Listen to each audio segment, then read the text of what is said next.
No episódio de hoje do Buzz Talk, nós teremos nada mais, nada menos do que mais um tricampeão mundial da Stock Car, Ricardo Maurício, e também do Brasileiro de Marcas, ele que é o primeiro piloto da academia, um dos primeiros pilotos da academia de pilotos da Red Bull. Além disso, ele correu na Europa, Fórmula Vauxhall, Fórmula 3 britânica, Fórmula 3000, que é a atual Fórmula 2. E então, se você gostou do convidado, deixa seu like e se inscreve para a gente trazer mais convidados como esse. Fala aí, Binha.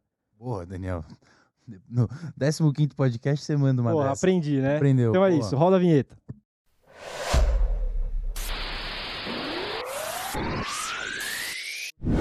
Sejam bem-vindos ao episódio de hoje do Buzz Talk. Hoje estamos com ele, Ricardo Maurício. Ricardinho, seja bem-vindo. Obrigado. Eu que Obrigado por ter vindo.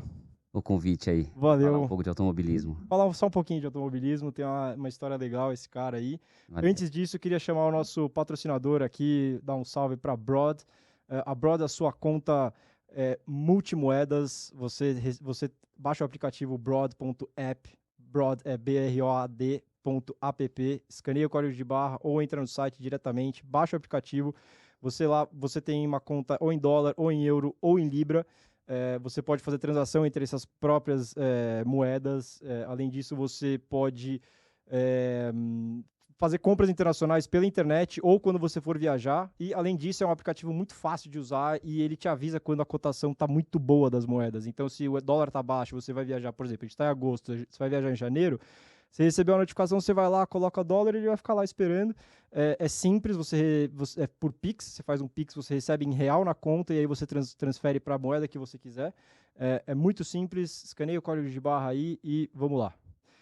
Ricardinho, tudo bom? Tudo bem. Como foi esse final de semana aí? Vamos só dar uma repassada. Difícil. Foi difícil. Foi complicado. Na verdade, meus últimos 4 finais de semana de estoque estão sendo bem complicados. Eu cheguei a liderar o campeonato na segunda etapa e hoje estou em 17º, porque praticamente não termino uma prova. Nossa. Agora, domingo, eu e Daniel, meu companheiro de equipe, sofrendo bastante com velocidade reta. A gente classificou eu em 11º e ele em 15º. Eu até que larguei bem, fui para 8º na largada, estava em 7º ali, só que eu não queria pegar a inversão, eu queria realmente ser um dos primeiros abastecidos. Então eu joguei fora, teoricamente, meu 6º, 7º colocado para abastecer. Acabei não abastecendo tudo que precisava para a corrida, porque se desse um safety car, talvez eu perderia mais posições nessa corrida 1, então a gente abasteceu lá uns 20 litros. E terminei em 14º. E na segunda corrida, naquele momento, ainda todo mundo não tinha parado ainda, eu estava em 7º, em 5º, 6º, sei lá. E estourou o pneu. De 14º, né? Porque você não chegou a pegar a inversão do grid, né? Não peguei, por isso. Eu peguei... porque aconteceu, como teve safety car, o pelotão estava todo muito apertado também. Não dava para eu queimar gap, tipo assim, se eu estou em 6º, 7º, o 10º tá 3 segundos, eu coloco, sei lá, 2,5 segundos de combustível e tento sair entre os 10 primeiros. Ia ser uma quantidade muito pouca de combustível para a corrida 2, então a gente preferiu colocar um pouco mais para ser um dos primeiros mais abastecidos no grid. Então a gente sabia que precisava de uma quantidade bem grande lá em Goiânia e a gente tentamos, só que aí furou o pneu na segunda prova. Lá é uma característica, né, o pneu? Cara, é difícil porque é uma pista... oval, né? E é de alta velocidade. A curva 1 é uma curva que demanda bastante do pneu, principalmente o traseiro, esquerdo. E esses pneus da Hankook, eles geram muita temperatura. Na verdade, esse pneu da Hankook, ele começa a funcionar bem a partir de 80 graus. Uhum. Só que esse pneu chega a 120, 130 graus. E lá na saída da primeira curva, você tem uma zebra ali bem um pouco agressiva, que é uma zebra flat, mas ela tem um degrau para fora. A gente até usa no anel interno bastante ela, quando faz o circuito interno. A primeira vez que eu caí lá fora e voltei, cortou o pneu. E aí, obviamente, não tem o que fazer, né?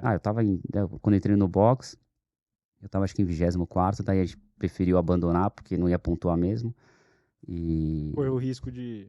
Não, daria para voltar, para tentar fazer 1, 2 pontos, mas a gente quis preservar os pneus que a gente tinha, porque eu já tinha perdido um pneu, na verdade eu perdi 2 pneus nesse final de semana, esse que estourou, e tinha um outro pneu, meu dianteiro esquerdo, porque essas pistas ovais, essas que a gente anda, acaba você vindo muito lateral um com o outro, dá umas esbarradas e tudo mais, e meu pneu dianteiro esquerdo, ele tava com um risco, que tava quase furando também, quase estourando, mas porque eu devo ter pego algum detrito na pista, ou alguma encostada com alguém, alguma carenagem, deve ter pego meu pneu, e deu uma rasgadinha. Então ele foi abrindo, eu acho que também mais 2, 3 voltas, o dianteiro esquerdo ia estourar. Então a gente acabou preservando, não ia pontuar mesmo, e no final das contas, eu podia até estar naquele bolo lá do Casa Grande lá, que foi feio, né? Nossa, foi feiaço, né? Mas ele não saiu bem, né? Acabei não vendo depois, É. mas Eu acho que deu uma luxada só na perna, mas tá bem. do Casagrande, né? É. O Kaká, não sei se você viu, mas o Kaká perdeu uma roda, ele tudo bem que a corrida praticamente acabou ali, mas ele continuou, pelo menos acho que pra manter o lugar dele no grid, sei lá. Eu tava até na salinha ali, a esposa do Daniel falou, não, mas ele vai continuar. Eu falei, não, ele tá em safety car, se não relargar, porque como tinha muito detrito na pista e o resgate ia demorar, e eles acabaram dando bandeira vermelha porque ia acabar em safety car. Faltava 6 minutos, né? Faltava 6 minutos. Daí ele continuou andando na pista só pra completar a prova e pontuar. Mas aí, não ia adiantar nada, mas puta... Se fosse relargar, daí com certeza ele nem ia relargar, ele ia em box.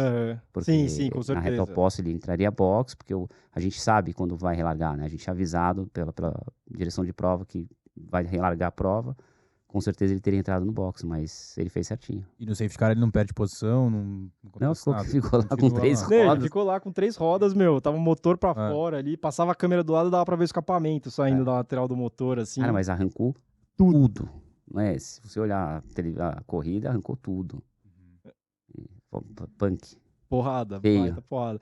E você, o que esse ano? Você falou que você começou, você estava liderando o campeonato no começo. Tava bem, a gente na verdade em Goiânia a gente fez bons resultados na corrida no misto, a gente estava até superior, e daí do nada o pessoal deu uma evoluída, todas as outras equipes evoluíram mais do que a gente.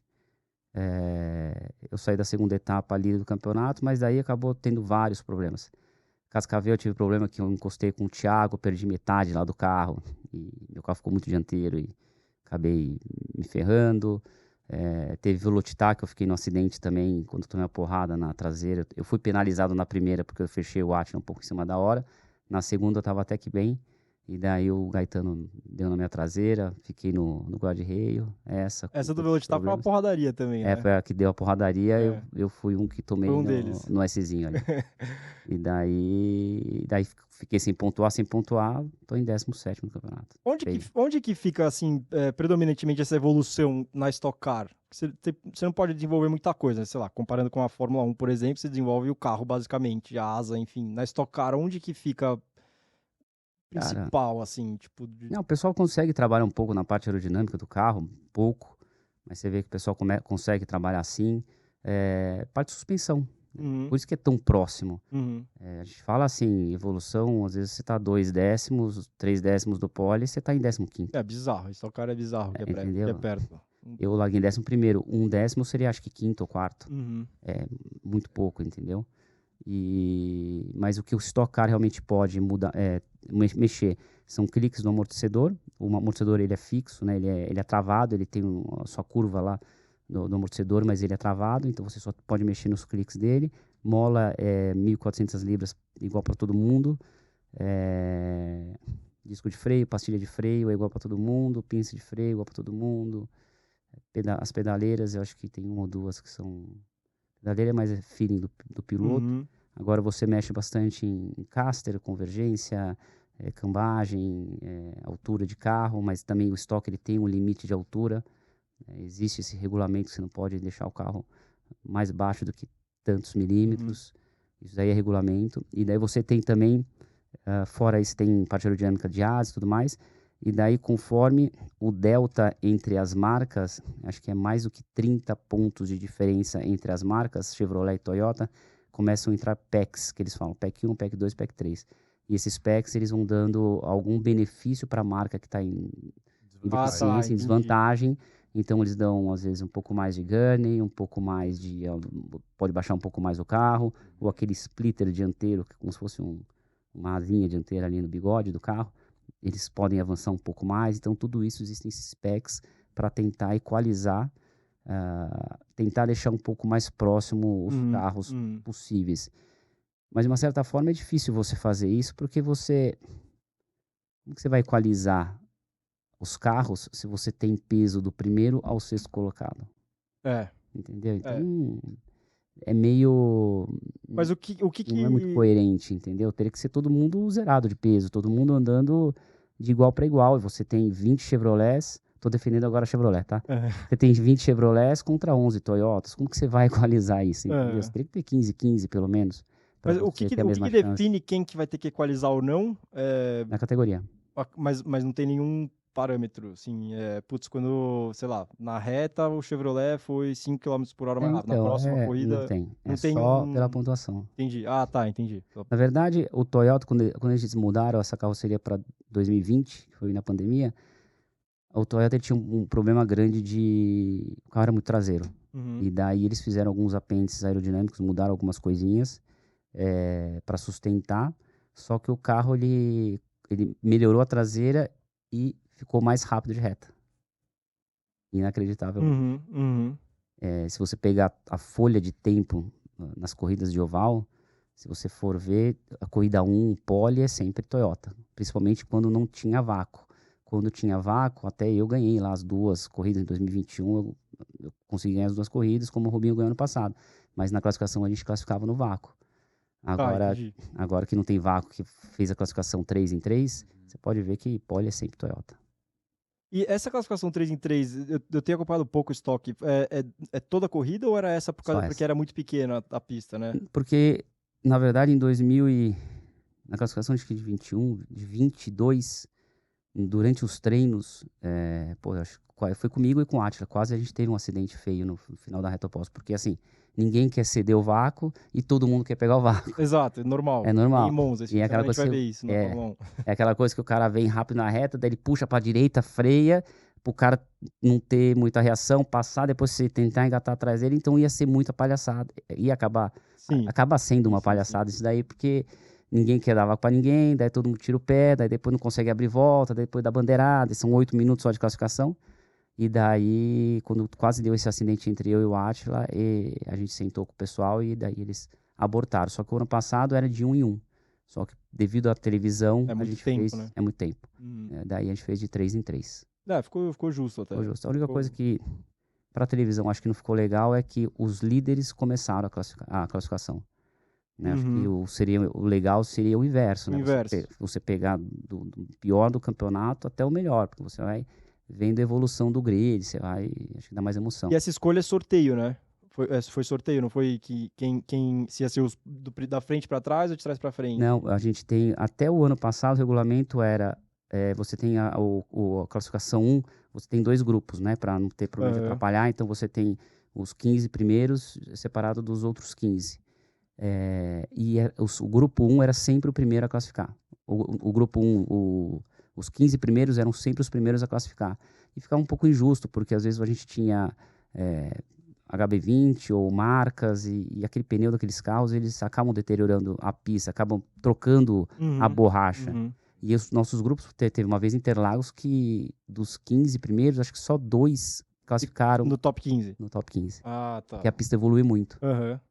Geralmente a classificação é mais pro final do dia, vai esfriando também e o carro vai ficando mais rápido, né? Vai ficando mais rápido. E daí agora não. Agora eles estão invertendo. Então, um final de semana o grupo 1 é os 15 primeiros, outro final de semana é os 15 últimos. Ah, tá. E tá invertendo. E esse final de semana em específico, os 15 primeiros iriam classificar no começa. Entendi. Aí eles não iam mudar só para esse também. Mudaram isso. Teve uma votação, mas lógico que existe a ANESC, né, que é a associação das equipes. Todo mundo votou lá, mas lógico que a maioria das equipes queriam que realmente fosse da forma que foi esse final de semana. Quantos carros tem no grid hoje? 31, acho que largou esse final de semana. São 34 no total, tem 3 carros parados. Caceta, de carro pra caceta. Por que tem 3 carros parados? Porque não tem piloto, não tem verba. Mas são 2 carros a equipe Blau tinha, né, uma equipe deles, né, o Marcelo Hutt tinha uma equipe deles, que eles não estão usando mais os carros e a equipe deles, e eles contratam a equipe do Mateis.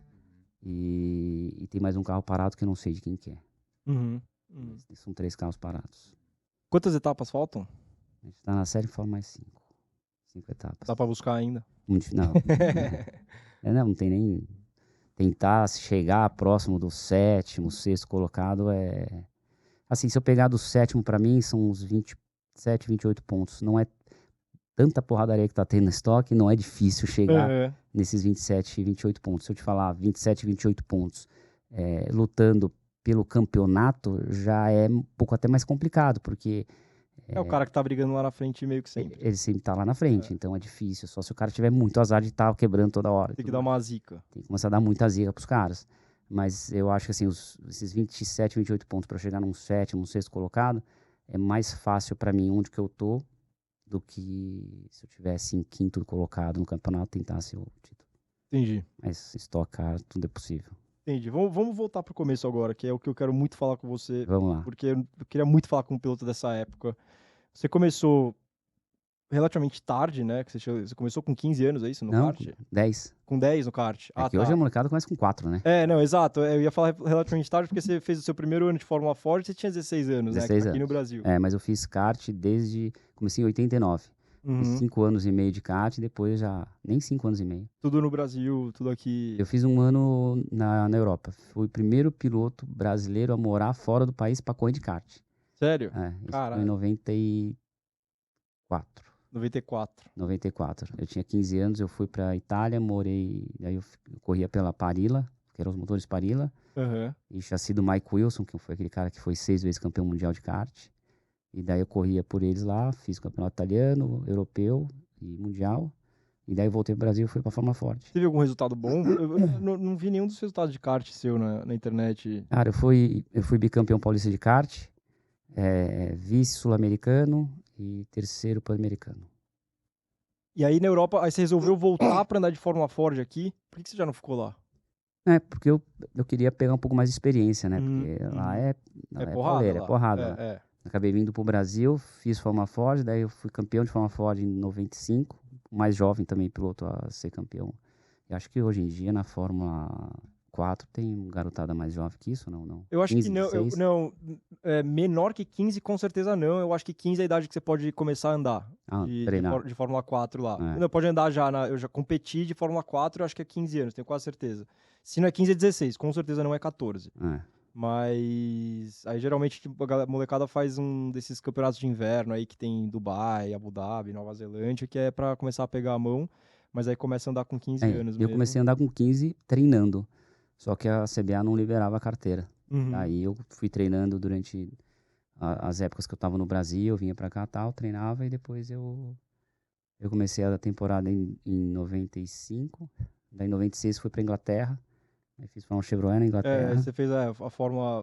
Era a Fórmula Vauxhall, né? Vauxhall. Você bateu roda Franchitti, Burt, Montoya, Justin Wilson, Lossaco, Danica Patrick e mais uma cacetada de gente. Galera. Foi bem pra cacete esse ano, né? Foi, daí... Quarto. Uma vitória, duas eu fui pole. quarto porque não tinha descarte no campeonato. Eu me dei mal umas 2 ou 3, eu não pontuei, mas tinha um cara que era sempre o mais forte do campeonato, que era o segundo ano dele, que era aquele Peter Dumbrek. Ele foi campeão. Eu sempre chegava em segundo ou terceiro, ou ganhava corrida, mas era mais segundo, terceiro entre eu e o Justin Wilson. Eu vi, você teve 8 pódios, acho que foram, sei lá, 10, 12 corridas no ano, dessas todas você foi pódio, foi um dos top pódios do ano. E o Justin Wilson acho que foi campeão, não foi esse ano? Não, foi o Dumbrek. Tá, entendi. Daí tinha...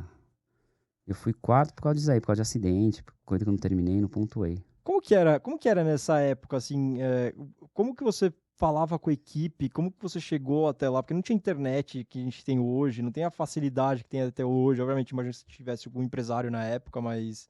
Cara, na verdade foi até fácil, porque quando eu corria de Fórmula Ford, eu corria pelo Afonso Giafone, pela G5, e ele conhecia um brasileiro que morava lá fora e tinha uma equipe, que era a PTM, que ele chama Roberto Costa, e ele era sócio de um irlandês.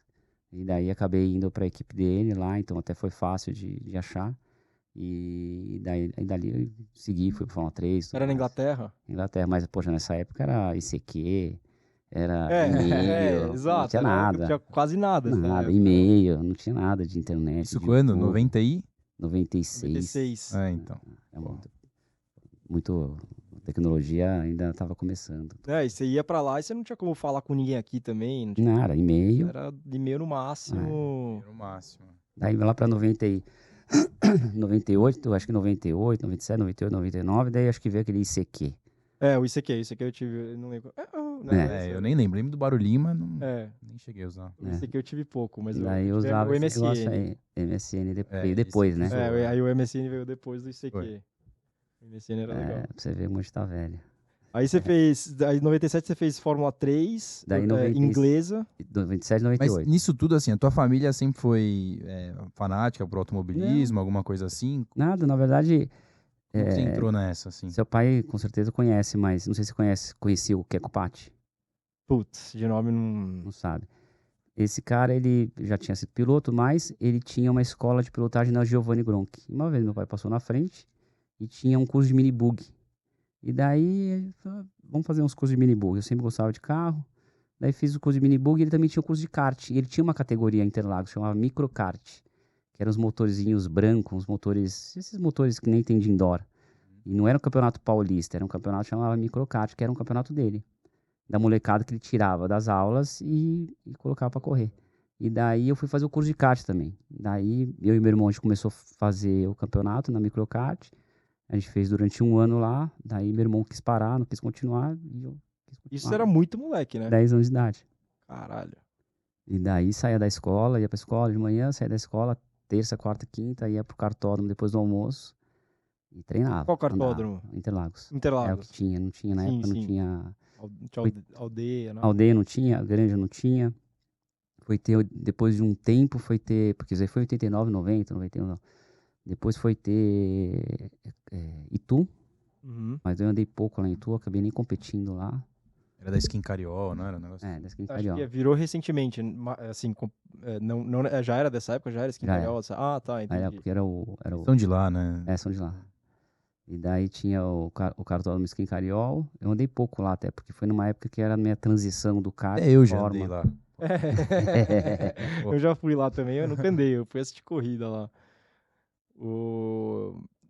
Aí você começou, esse ano na Fórmula 3, você começou com uma equipe e você terminou com a Toms, que era uma equipe da Toyota. Na verdade, meu pai foi o primeiro brasileiro a montar uma equipe de Fórmula 3 na Inglaterra. Então, uhum. Meu pai montou, na verdade, esse Roberto Costa, na verdade, meu pai queria que eu fechasse com a Paul Stewart Racing, que era a melhor equipe da época, e não tinha vaga. Daí esse cara falou, então se não tem vaga na melhor equipe, vamos montar uma melhor. Isso daí foi um fiasco. Sempre Daí meu pai gastou uma puta grana na época, e chegou uma hora que ele cortou, falou, não, vai pra uma equipe que tá sendo... Na verdade, passaram a perna dele, né? Porque os gastos que ele teve naquela época foi bizarro. E daí... E era na confiança, com certeza. também, lógico, né? na confiança, porque meu pai tava no Brasil, era tudo na confiança. Daí aí acabou que meu pai fechou as portas, vendeu tudo, e eu fui para Thomas Toyota terminar o campeonato, que era uma equipe que tinha carro, tinha uma vaga ainda. Daí depois essa equipe era uma equipe oficial da Toyota? Era a equipe oficial da Toyota, só que era com carro da Thomas Toyota, que era um carro que não era um espetáculo de chassi, não era um Dallara. Eu vi que acho que só eles carros. andaram com o carro da Toyota, né? Só 2 carros. E não foi nada, nenhum deles foi bem. Acho que o melhor era seu companheiro de equipe que terminou um na frente de você. Eu acho que foi isso, não foi? Eu nem lembro. Foi tipo isso, assim. Você terminou em 11º e terminou em 10º. Pode ser. Em 10º, mesmo você mudando de equipe.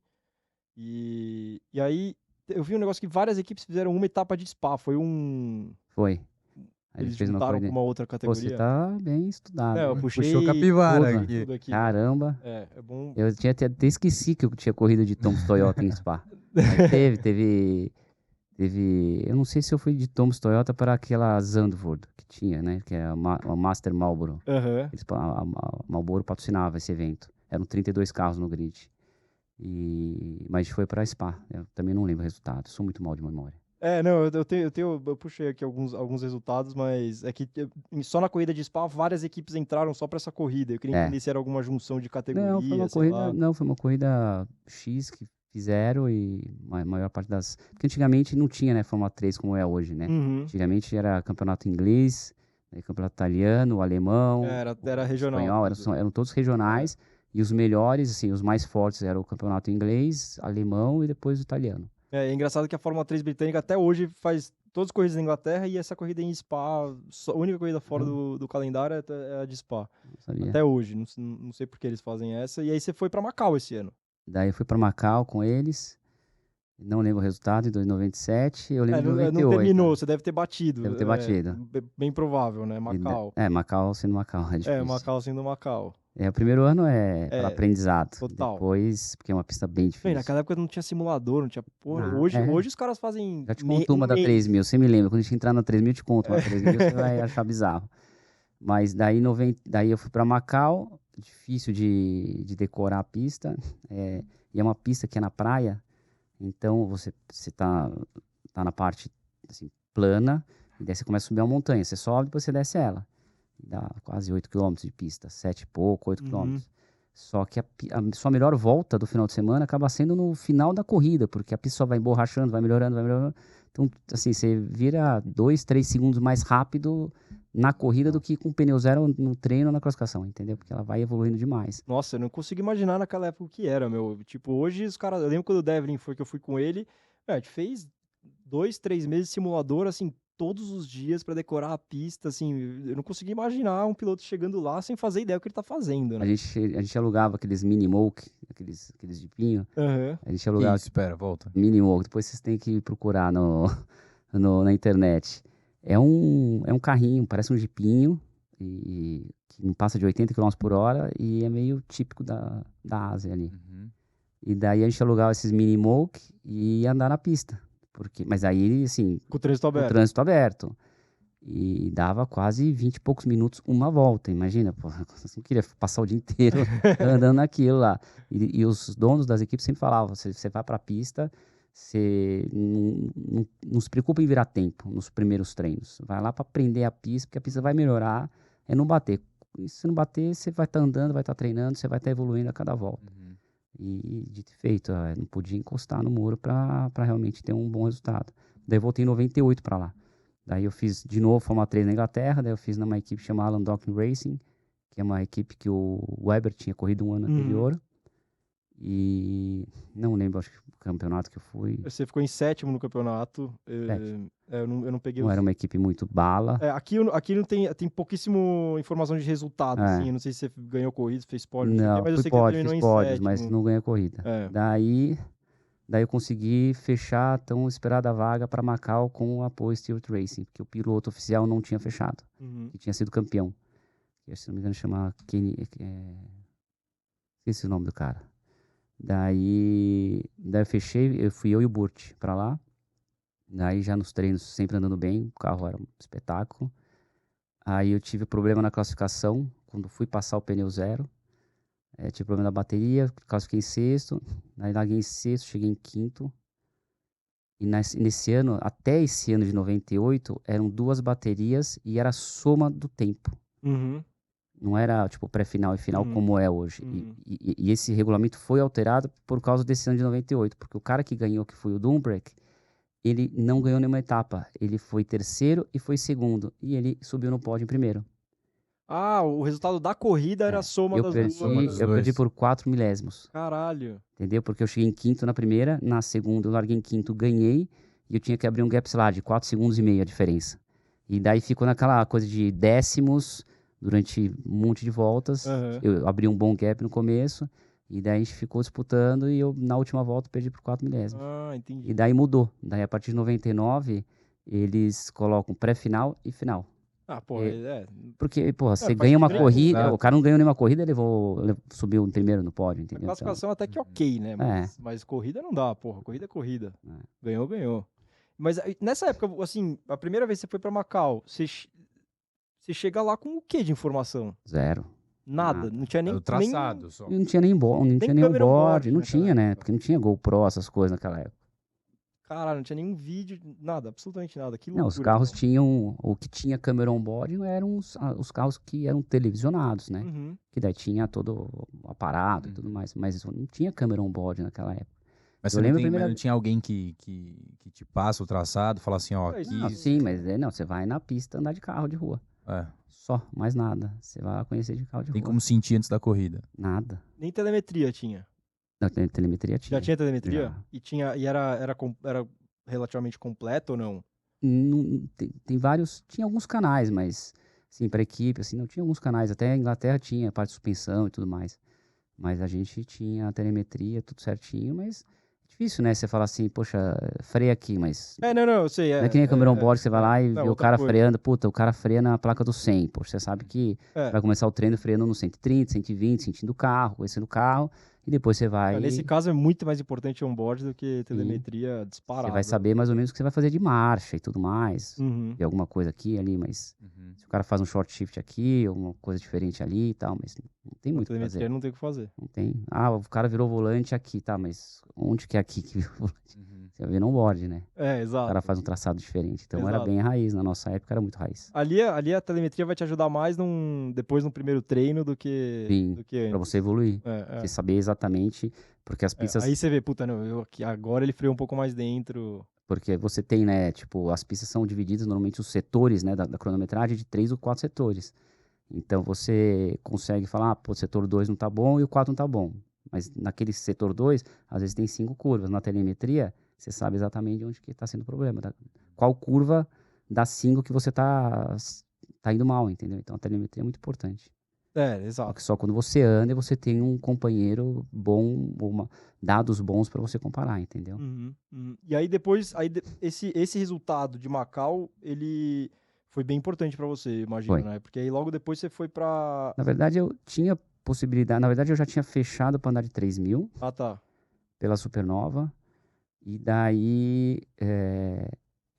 Só que daí eles tinham me oferecido para fazer Fórmula 3 inglesa. Só que eu quis ir para 3.000. Já estava fechado, eu decidi ir para 3.000. Daí eu fiquei 3 corridas na Supernova, acabou a grana. Daí eu voltei pro Brasil. E daí foi quando a Red Bull me chamou para substituir um piloto que não estava indo bem. Daí, na verdade, o Bernold que deu meu nome. Eu estava andando bem nos treinos e tudo mais. E nas corridas de 3.000, no começo em específico, eu não andava tão bem. Por quê? Porque o carro era muito pesado, o volante. Assim, se pegar meus treinos de pré-temporada, primeiro, segundo, terceiro, era super bem. Assim, só que eu andava 3, 4 voltas e ficava meia hora parado, descansando, porque era surreal. Hoje eu tenho 60 quilos. Na época eu tinha 50 quilos. Meu bíceps era o tamanho do meu antebraço. Assim. Eu era muito pequeno. E não tinha direção hidráulica, e era muito pesado os volantes daqueles carros. Nossa, imagina. Então eu tava 3 voltas e parava, porque é surreal. Tinha pista que eu virava o volante, colocava o cotovelo no monocoque pra sustentar. Pra aguentar. Pra aguentar. Porra, isso... Mas essa mudança, o Fórmula 3 ele devia ter o quê nessa época? Uns 200 cavalos? Tinha 230 na época. 230, e você foi para um Fórmula 3000 que aí já tinha uns 450, né? Por aí. V8, 450, que era do caralho esse carro, né? Era animal. Era mais legal o World Series que eu andei. Desses carros. Era mais legal ainda. Porque ele tinha feito solo, era mais legal. Ele na verdade, o 3000 tinha 480 cavalos e o World Series tinha 430. Só que eles duravam muito parecido, porque tinha o efeito solo do World Series. Que eu testei depois, eu não cheguei a correr, mas eu testei o World Series. Era mais legal. Mas voltando na época quando eu comecei a 3000, que a gente estava falando sobre simulador, eu tinha várias pistas que eu não conhecia. Tinha algumas pistas que eu conhecia porque a gente fazia pré-temporada, mas que nem a primeira etapa foi Imola. Imola eu não conhecia. Aí o Max, ele tava na equipe co-irmã da minha. Max Wilson. Daí eu cheguei pra ele e falei, cara, eu não sei pra onde vira direito aqui, eu não tenho referência. Eu só sabia pra onde virava mais ou menos, que você assistia corrida de Fórmula 1. Você sabia mais ou menos o traçado, mas não tinha referência de frenagem. Não tinha muita noção ali. E era a primeira corrida. Daí eu falei, eu vou atrás de você. Ele falou, beleza. Eu falei, beleza. Eu falei, se você errar, eu vou errar, a gente vai embora junto. Né? Vamos junto. Só que a 3000, cara, em 99, foi quando eu entrei, eram 40 carros, classificava só 26. 14 ia pra casa. E a gente, pra correr junto com a Fórmula 1, a gente tinha uma classificação só de 40 minutos e uma corrida. A gente não tinha treino. A gente não tinha simulador, a gente não tinha câmera on-board. Não tinha treino? Não tinha treino nessa época. 14 carros não faziam a corrida? Não fazia. O Mário Haberfeld, acho que ficou pelo menos umas 4, 5, 6 corridas fora, porque ele não classificou, porque não conhecia as pistas. Ele estava na equipe da McLaren, só que ele não conhecia as pistas, como eu também não conhecia, a galera não conheceu, e ficava de fora, e ia embora para casa. Caralho, meu. Porque assim, a FIA falava, vocês querem estar no nosso campeonato? É isso. Vocês querem ter treino, vocês querem ter 2 corridas no final de semana? Daí a gente separa uma outra data para vocês, porque naquelas datas eles não conseguiam suprir a necessidade que a gente gostaria, era aquilo, era uma classificação de 40 minutos, uma corrida também de 1 hora, 50 minutos, 1 hora, sei lá quanto que era, e só, mais nada. E era uma surreal. época que até pouco tempo atrás, assim, talvez a entrada da Liberty Media, um pouco antes, quando eles começaram a unificar a Fórmula 2, 3, 4, tudo junto, era uma época que a Fórmula 1 tava meio que cagando pras de base, Sim. né? Então eles estavam meio, tipo, a gente tem uma agenda aqui de 1 hora, se vocês quiserem fazer uma classificação Isso aí. era Mas isso, foi né? sempre isso, eles sempre estavam nem aí para Nem outras aí. categorias, mas daí eles quiseram tomar tudo, né, pegar todas as categorias como de base, para realmente fazer, né, uma escadinha, né? Uhum, exato. E Que daí é o agora eles certo, dão né? importância, né? Porque eu vi aqui, você teve 3 abandonos e 3 DNQ. Eu falei, meu, did not qualify, que o cara tava com sono, sei lá. 3 corridas eu não Caralho, que consegui, loucura isso. eu não consegui entrar. E aí, mas aí nesse ano você começou na Supernova e depois você foi pra Red Bull Junior Team, que não era Isso. exatamente o Red Bull Junior Team de hoje, né? Que é uma academia de pilotos, era realmente uma equipe da Red Bull, né? Na verdade, era a equipe do Helmut Marko, Era a equipe dele. dele. Ele tinha uma equipe, ele fechou o contrato com a Red Bull e dali foi que começou tudo. E foi dali que ele também conheceu o Christian Horner, porque o Christian Horner era piloto de Fórmula 3, eu acho que também andou de Fórmula 3000. E depois o Christian Horner ele comprou a equipe Arden, que era uma equipe... Sim. A equipe Arden era dele, da Fórmula 3000. E daí o único cara que o Marco conversava de donos de equipe no paddock era o Horner. Eles tinham uma amizade muito grande. E daí foi ali que o Marco foi colocando as peças nos lugares certos. Ele comprou do Christian Horner a Arden ou o Christian Horner comprou a Arden? Não, era era dele? O Marco tinha a equipe dele com Red Bull. O Horner tinha uma outra equipe com outros pilotos que era a Arden. Tem até hoje. Que tem até hoje. Daí, quando o Marco perdeu, já não estava mais. Quando o Marco perdeu a Red Bull como patrocinador, na verdade, ele perdeu porque não tinha resultado a equipe dele. Não deu zero ele só resultado. enfiava o dinheiro no bolso. Daí, ele pegou e ele tinha academia de pilotos. Daí, ele foi e colocou-se como a equipe Arden era uma equipe muito boa. Daí, se você for pegar no histórico, você vai ver que a Red Bull foi patrocinar os pilotos na Arden, na equipe Arden, que é do Christian Horner. Eu lembro quando eu tava lá, 2016, mais ou menos, até então a Arden acho que era Liuzzi, Tocacello, todos esses pilotos. Os pilotos da Red Bull geralmente iam correr na Arden lá, mas também não era uma equipe, até hoje não é uma equipe top nem nada, mas é do Christian Horner, então os pilotos queriam estar lá pra estar perto do cara. Eu acho que não é mais, né? Acho que ele vendeu, mas na época... não sei se tá, mas na época era, eu fui embora em 2018. E o Marco naquela época já era bravo desse jeito. Sempre foi. Sempre foi. Mas, cara, eu sempre falo, em todo lugar que eu vou, eu me dava bem com ele, eu gostava dele. O cara sempre foi durão, nunca foi fácil, mas eu só tenho a agradecer. Eu fiquei 3 anos e meio com o cara, entendeu? Pra ficar 3 anos e meio com o cara não é fácil. Mas, cara, o pessoal fala, que ele é escroto, que ele deixa o cara lá 3, 4, 5 corridas, não dá resultado, troca. Realmente, você fala, porra, poderia ter dado um pouco mais de chance. Mas vai trabalhar numa multinacional 6 meses e não dá resultado, o que vai acontecer com você? É a mesma coisa. Os caras te chutam e pegam outro. Então, foi um grande aprendizado pra mim. Nessa época já existia... Quando que começou a existir a equipe da Red Bull de Fórmula 1? Você lembra? Eu não lembro. Porque eu lembro que eles começaram a patrocinar na Sauber. Isso. Primeiro era a Sauber, que era...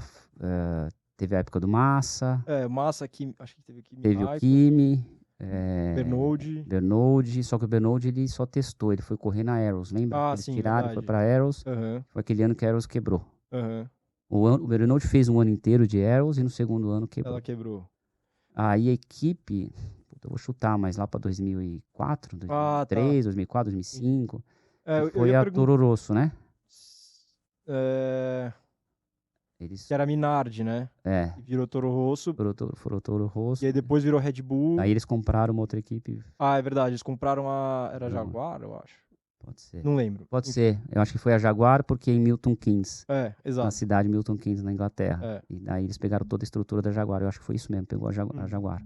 Eu te perguntei isso porque eu queria saber se tinha alguma relação com o Junior Team de hoje, se tinha alguma relação com alguma equipe de Fórmula 1, se tinha algum apoio, ou era só um patrocínio da Red Bull até então, esse Red Bull Junior Team? Era um patrocínio da Red Bull, que eles davam um contrato eu tinha um contrato de 5 anos, que eles me dariam lá...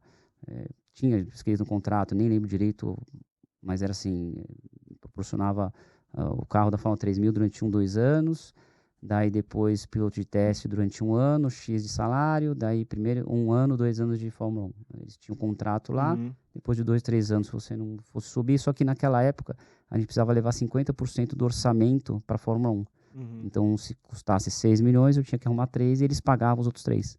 Eu não tinha dinheiro e acabei Uhum. nem... Mas na base eles não ajudavam em nada. Ou ajudavam também? Do quê? Com budget. Assim, Fórmula 3000. Eles patrocinavam a equipe, mas vocês, pilotos, tinham que pagar praticamente o budget total ou não? Não, pagava tudo. Eles pagavam tudo? Não tudo. Ah, Não, eles pagavam na 3.000, pagava tudo. Ah, Eu tinha até uma graninha, um saláriozinho lá pra viver caralho, então você já Você tava... só ia ter que inteirar na Fórmula 1. É. Não, eles pagavam tudo, 100%. A Red Bull pagava tudo. Não precisava colocar R$1. Eles davam uma graninha pra viver lá, davam um carro e davam ainda um cartão de combustível. Caralho. É. Porra, aqui do caralho. É. Não, eles cuidavam bem. Eles sempre cuidaram muito bem dos atletas. A Red Bull sempre foi um... Mas espera, quando que... Eu perdi um pouco. Quando que juntou Marco e Horner? Que eu não entendi ali. A Red Bull deixou de patrocinar o Marco. Na verdade o Marco tinha equipe de... Tinha equipe de pilotos lá que você falou. Na verdade tinha uma equipe normal de 3.000 que andou o Montoya. Até 98 andou o Montoya. Daí, em 99, ele pegou a Red Bull como patrocinadora, porque a Red Bull já patrocinava, acho que a Sauber em 99, 98, um tempo atrás já, porque na época do Fontana, Norberto Fontana, foi em 96, já tinha Red Bull, né? Aí já tá muito... Acho que foi em 96. 21 e anos. daí eles já patrocinavam a equipe de Fórmula 1.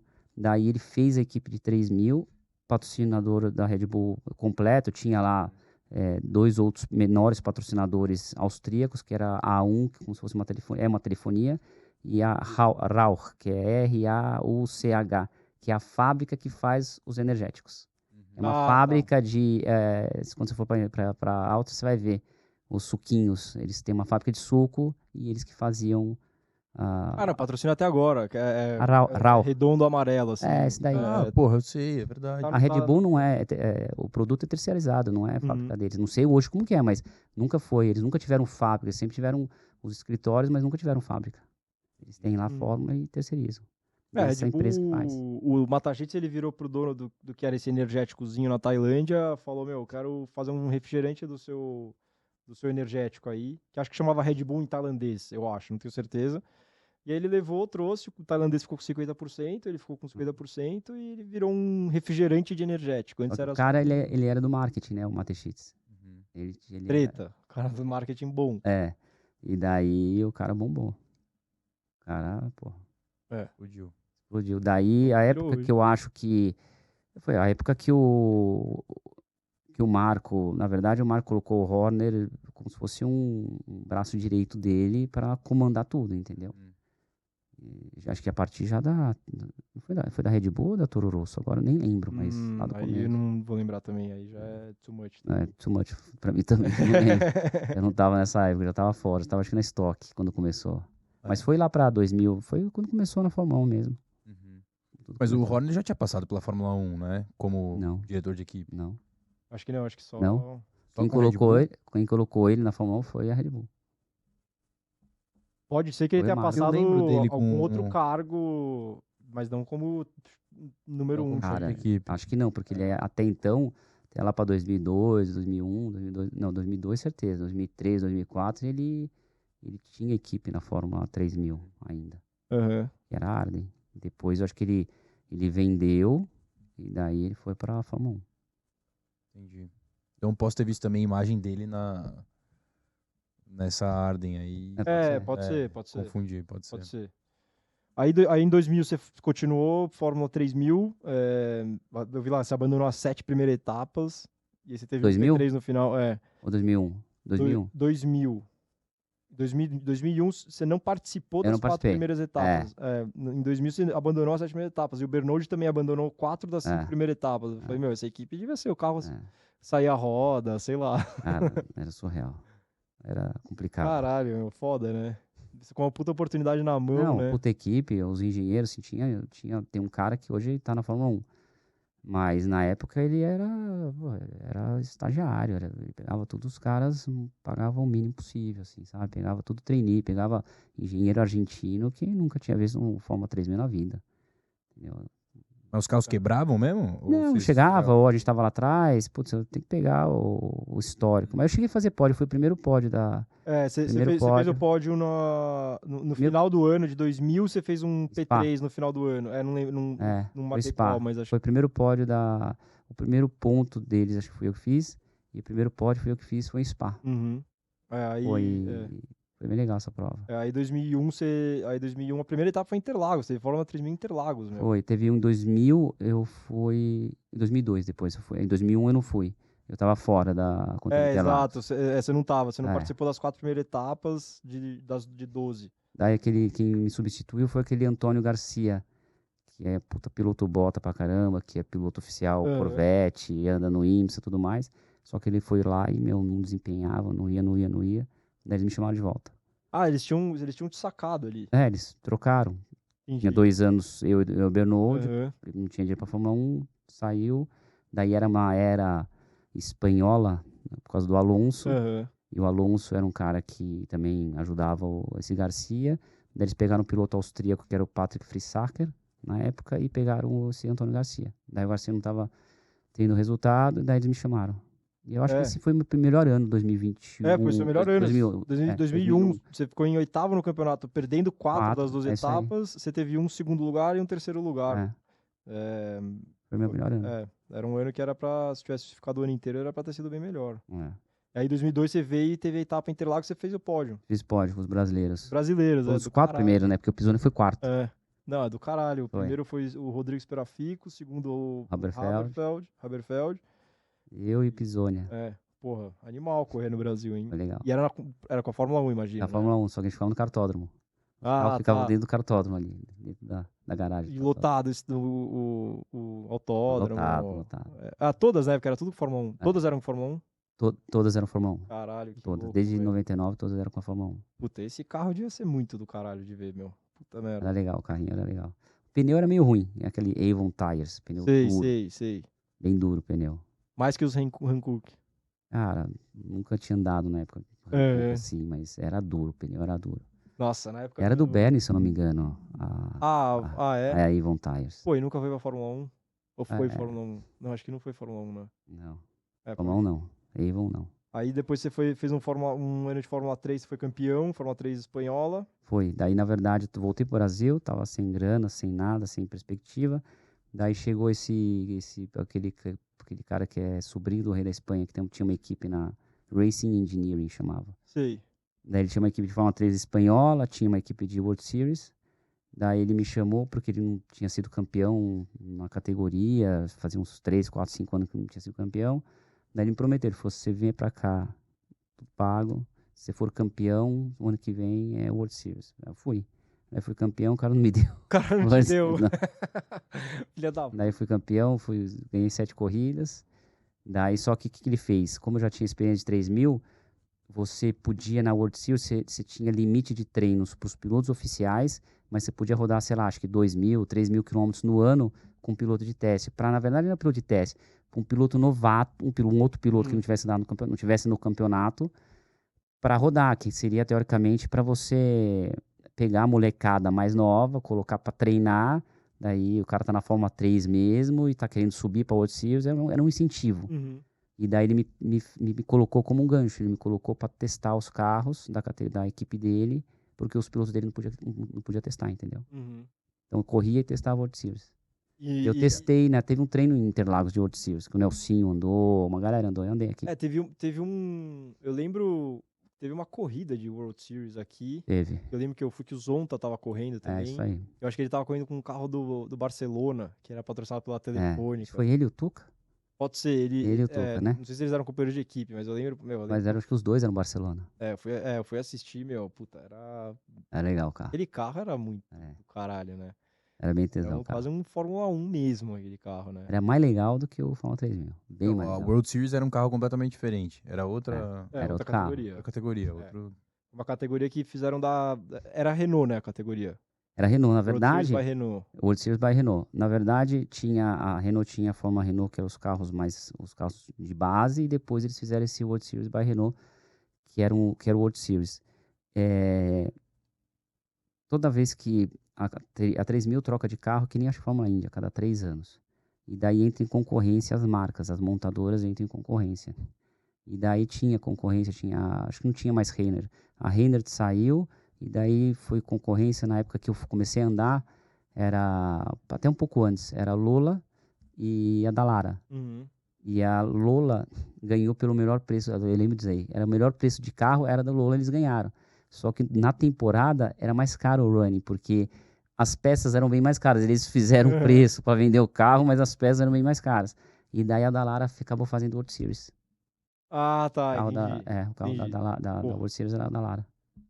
Era animal. Porque mudou tudo, né? O nome dessas categorias hoje em dia, né? Nem tem mais, eu acho, cara. Não, o World Series não tem mais. Eu acho que o Pietro Fittipaldi, eu acho que ele foi um dos últimos campeões da World Series.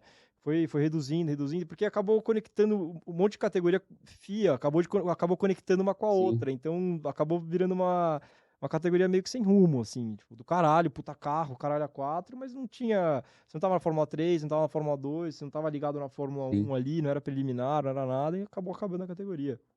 Mas durou, pelo menos. Durou bem. É que, assim, acho que durou com o mesmo carro até ele ser campeão. Acho que foi o mesmo carro. Ele foi campeão, puta, meu, acho que ele foi campeão, tipo, chutar aqui, acho que 2016, alguma coisa assim. Então... Em 2002, 2003 era o mesmo carro. Então. Então era o mesmo carro, a mesma coisa. Que é do caralho, né? Você vê o carro lá, você fala que é uma Fórmula 1, mas, puta, meu, Virava 24 Interlagos. Nossa, os Fórmula 1 hoje viram... 12. 12, 12 segundos, bastante. Bastante, mas não é. Mas não é. É porque os carros hoje em dia estão surreais. Quanto vira o estoque? O estoque? O estoque já chegou a virar 36, mas hoje vira 40. 40. É zoado. E o Porsche? Que o Porsche é mais rápido que o estoque. O Porsche Cup chega a virar 34. Pista muito bala, 34, 35 baixo. O que eu ando com o Marcel Visconti, 32. Que é o GT3. O do Denner é o Cup, né? O que eu ando no Endurance é o GT3R. Que é o mais louco que tem. Nervosaço. Ele é o RSR, não é que chama? Não, é o R. O RSR é só de fábrica. Que é o que anda em Le Mans. Anda em Le Mans. Tá bom, entendi. Que é o mesmo carro, teoricamente, mas é um motor central. É o mesmo motor, mas ele é central. Então a distribuição de peso é melhor. Entendi. E eu acho que eles devem ter, por ser fábrica, apêndices aerodinâmicos melhores do que eles vendem. Você correu Le Mans também? Nunca corri Le Mans. Nunca correu? Não. E daí, e essas categorias do Mundial, eles têm pneu confidencial também, né? O Serrinha fala que é surreal. O Serrinha falou... 2, 3 segundos mais rápido que um pneu normal. É animal, ele falou. Que aí pra eles irem testar, tem que ir com os caras da montadora. Da montadora não, é da a equipe não fica com o pneu. Tudo bem sigiloso mesmo. Animal. Aí depois você voltou, veio pro Brasil, você foi direto pra estoque. Daí fui pra estoque. Na verdade, eu voltei, também sem perspectiva nenhuma. Daí eu fui fazer um treino no lugar do Fernando Parra, que ele não podia fazer na pré-temporada da estoque. Fui bem. Em Curitiba, fui super bem. Isso já foi durante o ano, né? Porque eu vi que você fez 5 corridas só no... Então, mas ele me chamou nem um mês antes. Você pode fazer o treino lá pra mim, porque eu não vou poder, tenho trabalho, tal. Eu falei, não, lógico, sem problema nenhum. E ele ia correr. Só que ele largava em um dos últimos. E era uma equipe própria dele, eu tinha um carro só, a equipe dele própria. Aí eu tava indo bem, ele falou, não, você vai correr. Eu falei, tá bom, então vamos correr. Aí, eu lembro que eu chegava pros pilotos, chegava pro Guto Negrão, chegava pra galera, e falei, onde vocês freiam? Porque é um carro pesado, né, carro diferente de guiar e tal. Outra coisa completamente, 2004 ainda. Não tinha até acho que em 2004 também não tinha um board, assim. Aí eu não tinha, acho que não tinha um board. Aí eu cheguei pros caras, os caras deram umas referências, aí comecei a andar bem. Na verdade, o primeiro turismo que eu andei na vida foi numa 1000 milhas, com o Raul Boesio e com o Boni. E também nunca tinha andado na vida de turismo, tinha ido super bem também. E daí eu tinha só essa referência, depois fui de estoque, que é completamente diferente, era um carro bem mais lento. E daí, na verdade, eu cheguei em quinto na minha primeira corrida, só que eu herdei a terceira posição, que até teve uma homenagem na estoque, que eles fizeram um troféu e me deram, porque eu nunca tive esse troféu na vida. Porque, na verdade, o que você ia falar? Eu ia te perguntar disso, eu não entendi nada. Eu vou explicar. O troféu, o que aconteceu? Eu cheguei em quinto na prova. Só que foi uma corrida uma coisa ridícula, que o Kaká e o Thiago Marques foram desclassificados, porque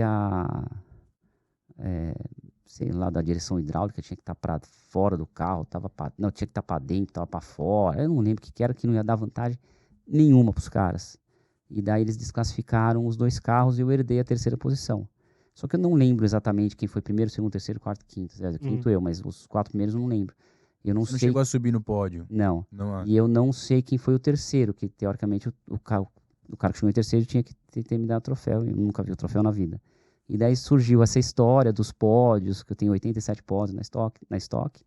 E daí que eu não tenho esse troféu. Daí eles fizeram essa homenagem. Daí foi um puta susto, que quem foi entregar foi minha esposa e minhas filhas lá em Interlagos. Pô, que legal. E na verdade tinha 86 pódios, que eu seria o recordista de pódios da Stock em atividade. Eu perco pro Paulão, que ele tem 90, e o Ingo tem 140. É surreal. O Ingo é surreal, né?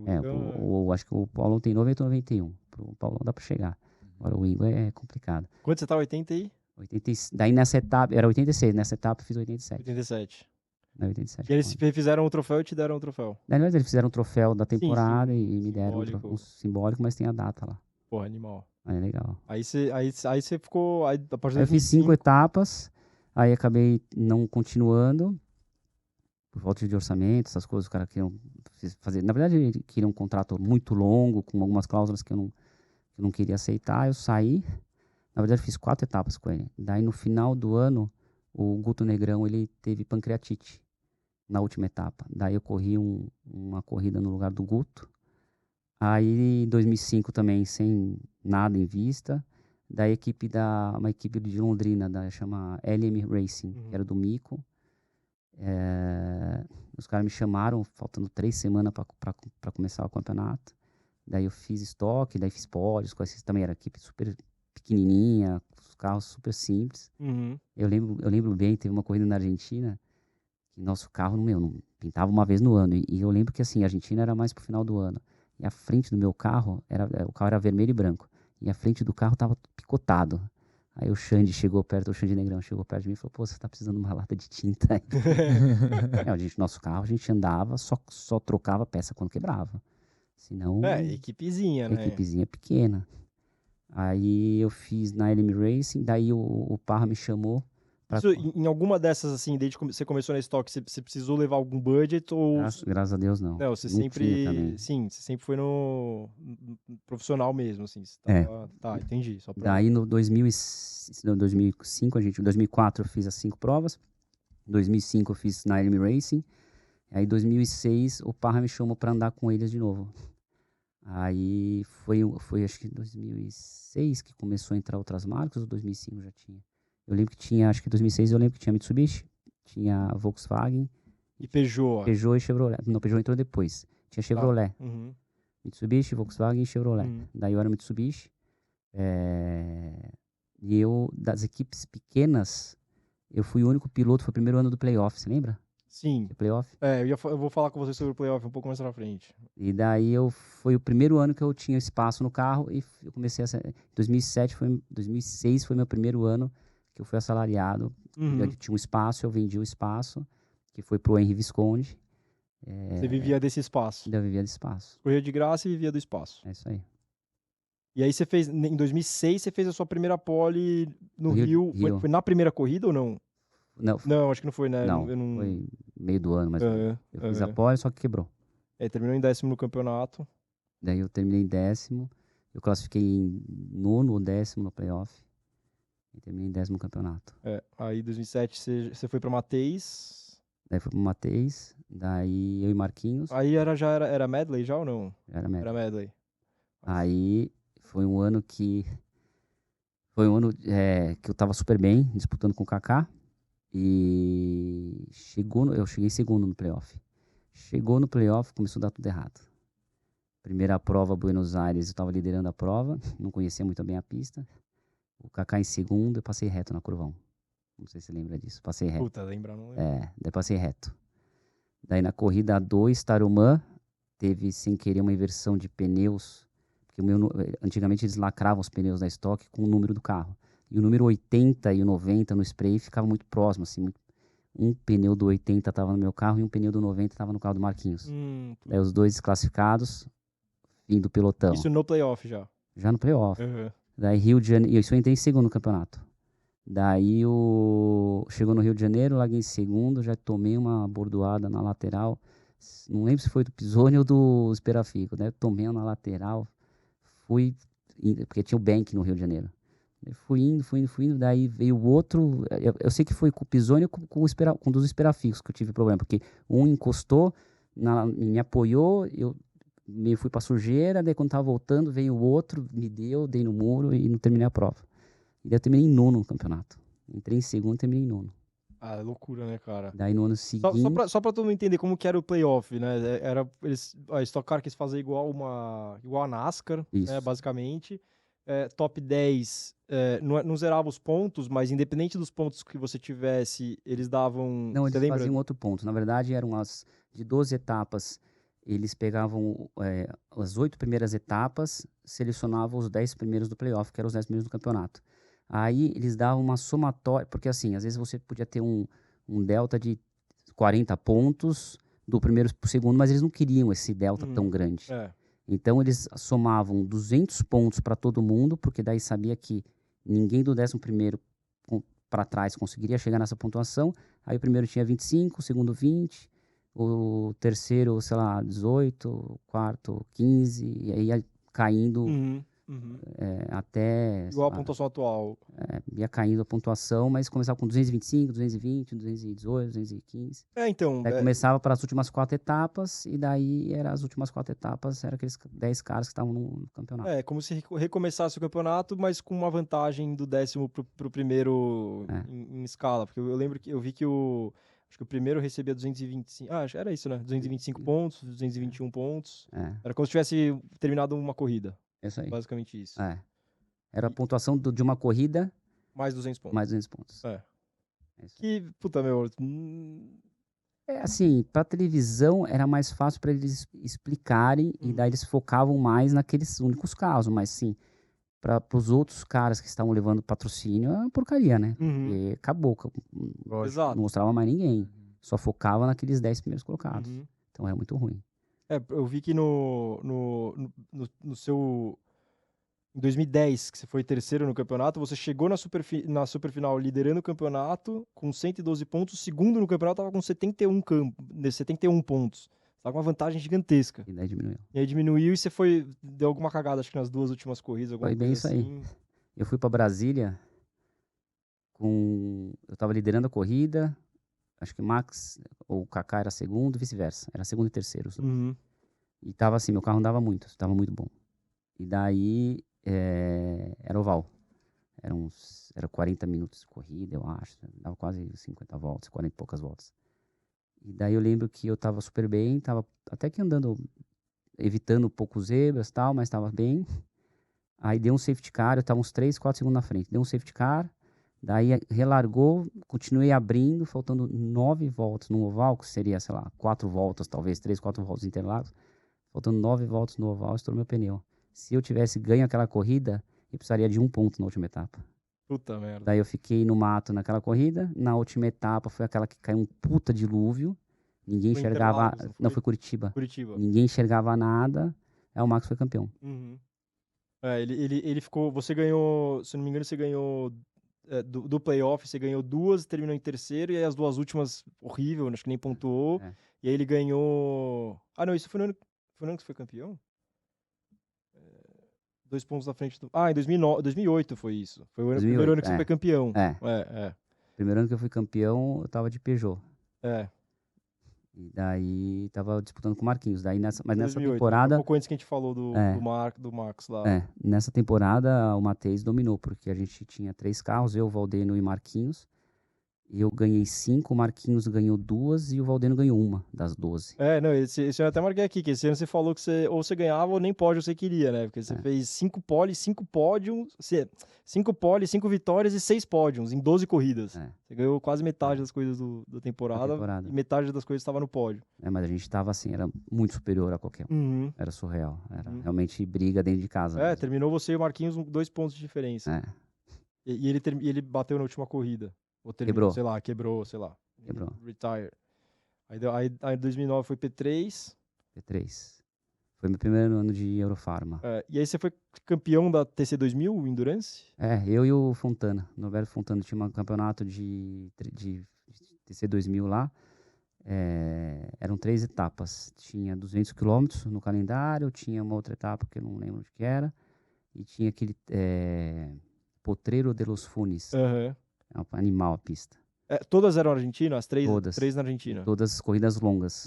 E daí a gente foi campeão. A gente ganhou os 200 quilômetros de Buenos Aires. E daí a gente acabou ganhando o campeonato também. Porra, animal. É legal, esse campeonato era bem legal. Pena que não tem mais. A gente vai correr, né? A Stock vai andar na Argentina. Vai voltar. Vai voltar lá e vai ser junto com os 200 quilômetros. Mas aí não dá pra andar, né? Não dá. É Focar em loucura. treina carro traseiro, depois carro dianteiro, tração dianteira. Não dá. Isso ano que vem, né? Não, esse ano. Esse ano já vai em vai ter outubro na pra lá. Argentina? Começo de outubro a gente vai estar em Buenos Aires. A gente vai correr no final de semana da TC 2000. Bom, se for na semifinal da Libertadores na mesma época, acho que dá pra ir. Você não dá pra ir, né, Binha? O foco aqui é a Copa do Brasil. Tem a Sul-Americana, né? E a Copa do Brasil. É verdade. Mas não joga fora do Brasil, né? Não. Ah, tá, beleza. Vocês são o quê? Palmeirense, óbvio. E você? Sou paulino. Sofredor. Mas já vivi muita coisa boa. Viveu durante 5 anos. O time começou em 2000. E você, que time você torce? Eu sou corintiano, mas não tô nem aí. Se ganhar ou perder, tá ainda bem. certo. Não, tá na hora certa pra não estar nem aí pro Corinthians. Eu sei. Mas não tô muito preocupado, não. Mas me fala uma coisa, você tem entre indas e vindas 20 anos de estoque. Quantos anos de estoque? Cara, 20 anos ano que vem. Ano que vem, 20 anos. 20 anos. Começou em 2003. Tô velho, cara. 2004, desculpa. Tô com 44 já. Não tô... E assim, vai até quando, assim? Você ainda tem motivação esperança, pra caceta. Então, o que me dá esperança é ver o Rubinho cada ano persistindo e continuando na estoque, né? Exato, é uma meta. É uma meta. Quanto mais ele fica na estoque, ele deve estar com 51 já. O Ingo parou com 54. E, ele fez pódio em 54. Hoje o Barrichello é o mais velho do grupo. É o mais velho, acho que depois logo em seguida vem o Tony, com 40. Deve ser. 49, 50 também. E o Max era um dos mais velhos. Daí o Max saiu e esses dois são os mais velhos da categoria. O Max é mais velho que o Rubinho? Cara, eles são, acho que do mesmo ano. Acho que o Rubinho faz em março, abril. E o Max fez agora, dia 22 de agosto. Mas mesmo ano? Mesmo ano. Tá, entendi. O Max faz aniversário no mesmo dia da minha sogra. Bom, tem um chãozinho aí, então, ainda. Tem mais uns 7 aninhos, pelo menos. Tomara, né? Pelo menos. Tem que estar lá, tomara que ele esteja lá. Mas eu até tava, umas 2, 3 coisas atrás, eu tava falando para o pessoal de marketing, de marketing, da imprensa da Vicar, da Stock.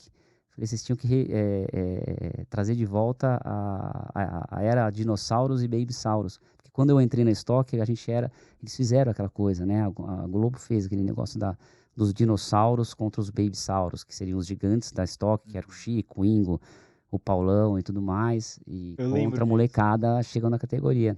E hoje, tá virando, né? Eu tô virando um dinossauro e daí tá vindo os molecada dando virando trabalho. A geração. Tá virando a geração, molecada dando trabalho pra gente, entendeu? Então, já dá pra ser pai de uma galera no grid ali. Fácil. 44, você pega. Quem que é o mais novo? É o Gianluca? Acho que o Gianluca, o Dudu. Tem o Dudu, verdade, o Dudu. Acho que o Enzo Elias é o mais novo. Não é? Putz, não sei, eu não conheço. Todo esse molecado, você tem o Petekoff, o Enzo Elias, o Dudu. Quem mais você tem? Você tem o Felipe Batista, que é novo também. Você tem o Gaetano, é novo mais ou menos. Um pouco mais velho que eles, Você tem o Felipe Batista. Tem esse molecado aí, não passa de 25, não. Uns 24, 23 pra baixo. Porra. Dá pra ser pai fácil. Dá pra dar uns tapas na orelha fácil. Como que é quando dá algum desencontro, assim, com essa molecada? Assim, como que é a conversa? Eu sou mais tranquilo. Eu sou mais tranquilo, assim. Que nem o Gaetano. O Gaetano deu na minha traseira no Velocitar. Mas, cara, eu gosto dele. Eu sei que ele não fez... Deve ter se perdido na freada. Eu sei que ele não fez maldade. Aliás, ele é um cara que, eu ajudei. Aquele patrocinador que ele tinha da Acreditas durante 2 anos. Lembro. O vice-presidente da empresa é um amigo meu. Pedala comigo. E ele queria me patrocinar um espaço no carro e tal. Eu falei, cara... Eu não posso, porque não posso colocar nada no estoque, mas, cara, eu falei, tem um cara aqui que tá barato pra você e tá super bem no campeonato, que era o Gaetano. O Gaetano ia fazer mais 1, 2 provas, ia parar, e naquele momento, ele tava na KTF, naquele momento ele era segundo campeonato. E a Acreditas entrou E foi aquela corrida que ele bateu, que ele saiu voando, você lembra ou não? Lembro, Interlagos, lembro. foi com, acho que com o Salas e com... Foi na entrada do box, né? É. Tipo, na altura da entrada do box, né? Que prensou ele. Prensou, foi o Salas e o o Serrinha, e ele foi no meio. Ah, Serrinho, isso. E daí foi o Serrinha e o Salas, e ele foi no meio. E daí a Acreditas apoiou ele, que precisava de um budget menor, ou a KTF fez um valor mais acessível. E daí ele fez 2 anos com eles. E hoje a Valda, que é o maior patrocinador dele, que é da Eurofarma, que tá patrocinando ele. Ah, é da Aerofarma, Valda? A Eurofarma comprou. A Eurofarma comprou. Histórica a balinha, né? Porra, eu não sabia que era da Aerofarma. Eles Por sinal, falando em Aerofarma, hoje é o hat-trick da Aerofarma. A gente teve o Serrinha, Enzo Fittipaldi e agora Ricardinho na sequência. Boa. Ó, Aerofarma, se quiser mandar umas baldas aí. Vamos trazer umas balinhas para os convidados. Pelo menos uma balinha legal. Pô, a balinha faz bem, né? A Valda eu não sabia, cara. A Valda patrocinava o Casagrande. Daí a Aerofarma comprou. Eu achei estranho, eu nunca tinha visto a Valda assim, automobilismo, de repente Eles tá um tinham carro inteiro, assim. Eles tinham um espaço pequeno com o Casagrande. Casagrande. Porra. Até o ano passado, daí eles compraram no ano passado e tá com o Gaetano esse ano. Bom, e aí, voltando pra cronologia. Só pra finalizar esse negócio de... Manda bala. Desculpa, só fala, depois eu termino, que você falou como que é, com a molecada, quando bate e tal. Não, já termina agora. Manda bala. Não, que nem, daí eu tive uns encostos até com o Felipe Batista nessa etapa também, do Velocitar, e eu falei com ele, falei, cara, numa boa, tipo, até tinha falado com o pai dele e tal. O pai dele, numa boa, recebeu de leve as críticas de boa, lógico que não gosta, tá falando do filho, mas falou numa boa, e depois ele falou, pô, você falou com meu pai, então eu falei, cara, tô falando com você porque não quero o seu mal, só quero o seu bem. Hoje você tá batendo, hoje você tá dando umas esbarradas em todo mundo, você não tá disputando campeonato. Mas o dia que você estiver disputando campeonato, todo mundo vai lembrar. E os caras vão esbarrar em você. Então, você pode perder um título, quando você tiver condições de ganhar um título, você pode perder um título por isso. Então, dá uma maneirada, dá uma aliviada. Porque ele fala, esse molecada gosta de dar passão, né? Gosta de fazer show. Se você falou desse jeito mesmo, você foi paizão. Não, mas, legal. Mas eu falei desse jeito com ele, mandei mensagem, falei, cara, só tô falando numa boa, se faz, se quiser, se não quiser também, o problema é seu, a carreira é sua, tal, mas hoje você não tá disputando título, e o dia que você tiver? Os caras vão lembrar, e os caras vão distribuir. Era meio isso que eu ia perguntar, assim, porque pra mim, que sou de fora, do meio, só gosto, o clima na Stock é mais amistoso, assim, entre os pilotos, ou tem uma rivalidade forte? Não, tem rivalidade, mas tem os seus respeitos em pista, né, que você pega até a própria essa corrida do oval, porra, teve umas vezes que eu freava na reta oposta e meu carro não tava ideal, assim, a aproximação não era o forte na prova. Bom, não era um carro tão competitivo, infelizmente, meu e do Daniel esse final de semana. Mas teve lá, disputei com o Rubinho, com o Bruno e tal. Poxa, eu fazia um pouquinho externo, os caras vinham lado a lado, eu não vinha dando porrada, espalhava. Então você tem um respeito de algum dos pilotos ali, mas tem uns que acabam abusando um pouco, em freada, ou perde um pouco a referência, ou quer realmente enfiar para atacar, e daí dá aquela portada na lateral, daí você já dá mais barrada e o cara já tem certeza que vai passar. Tem alguns que fazem isso, tem outros que são mais tranquilos e... Você tem o push, né, cara? Você não precisa arriscar tanto pra ficar... Você tem o push hoje. Facilita muito. Só usar direito. É só usar direito. E você tem algum rival, assim, não precisa ser na Stock, pode ser na tua história toda aí, que alguém que te acompanhou, que te deu trabalho, alguma coisa assim, ou... Bastante gente, né? Alguém que era uma pedra no sapato, assim? Não, acho que todo mundo, cara. Todo mundo que eu andei junto, sempre são excelentes pilotos. A Stock Car você pega, tem um nível altíssimo. Você não consegue falar, puta, esse é melhor que aquele. Cada um tem sua qualidade, cada um tem seu defeito. E vida que segue. Eu acho que a Stock tá bem servida de pilotos, de equipes. Pô, você vai falar hoje, quem vai fazer a pole na próxima etapa? Esquece. Você não sabe. Loteria total. Você não tem aqueles 2 caras que você fala, pô, são esses 2 caras que vão disputar o campeonato. Entendeu? Você pega hoje, você vai falar que quem tá indo bem, Daniel, o Casagrande, o Thiago, o Zonta cresceu bem no campeonato, cresceu super bem. Você pega o Suzuki, cara. Ele tá com o carro acertado, o cara tá guiando direitinho. O Suzuki tá em 5º no campeonato, tá com uma boa pontuação. Não tá descartado. Ele deve estar... Eu vou chutar aqui. Eu vi a pontuação hoje, mas não tenho de cabeça 100%. Mas acho que ele tá 20 e poucos pontos, 21, 20 e poucos pontos atrás do Daniel.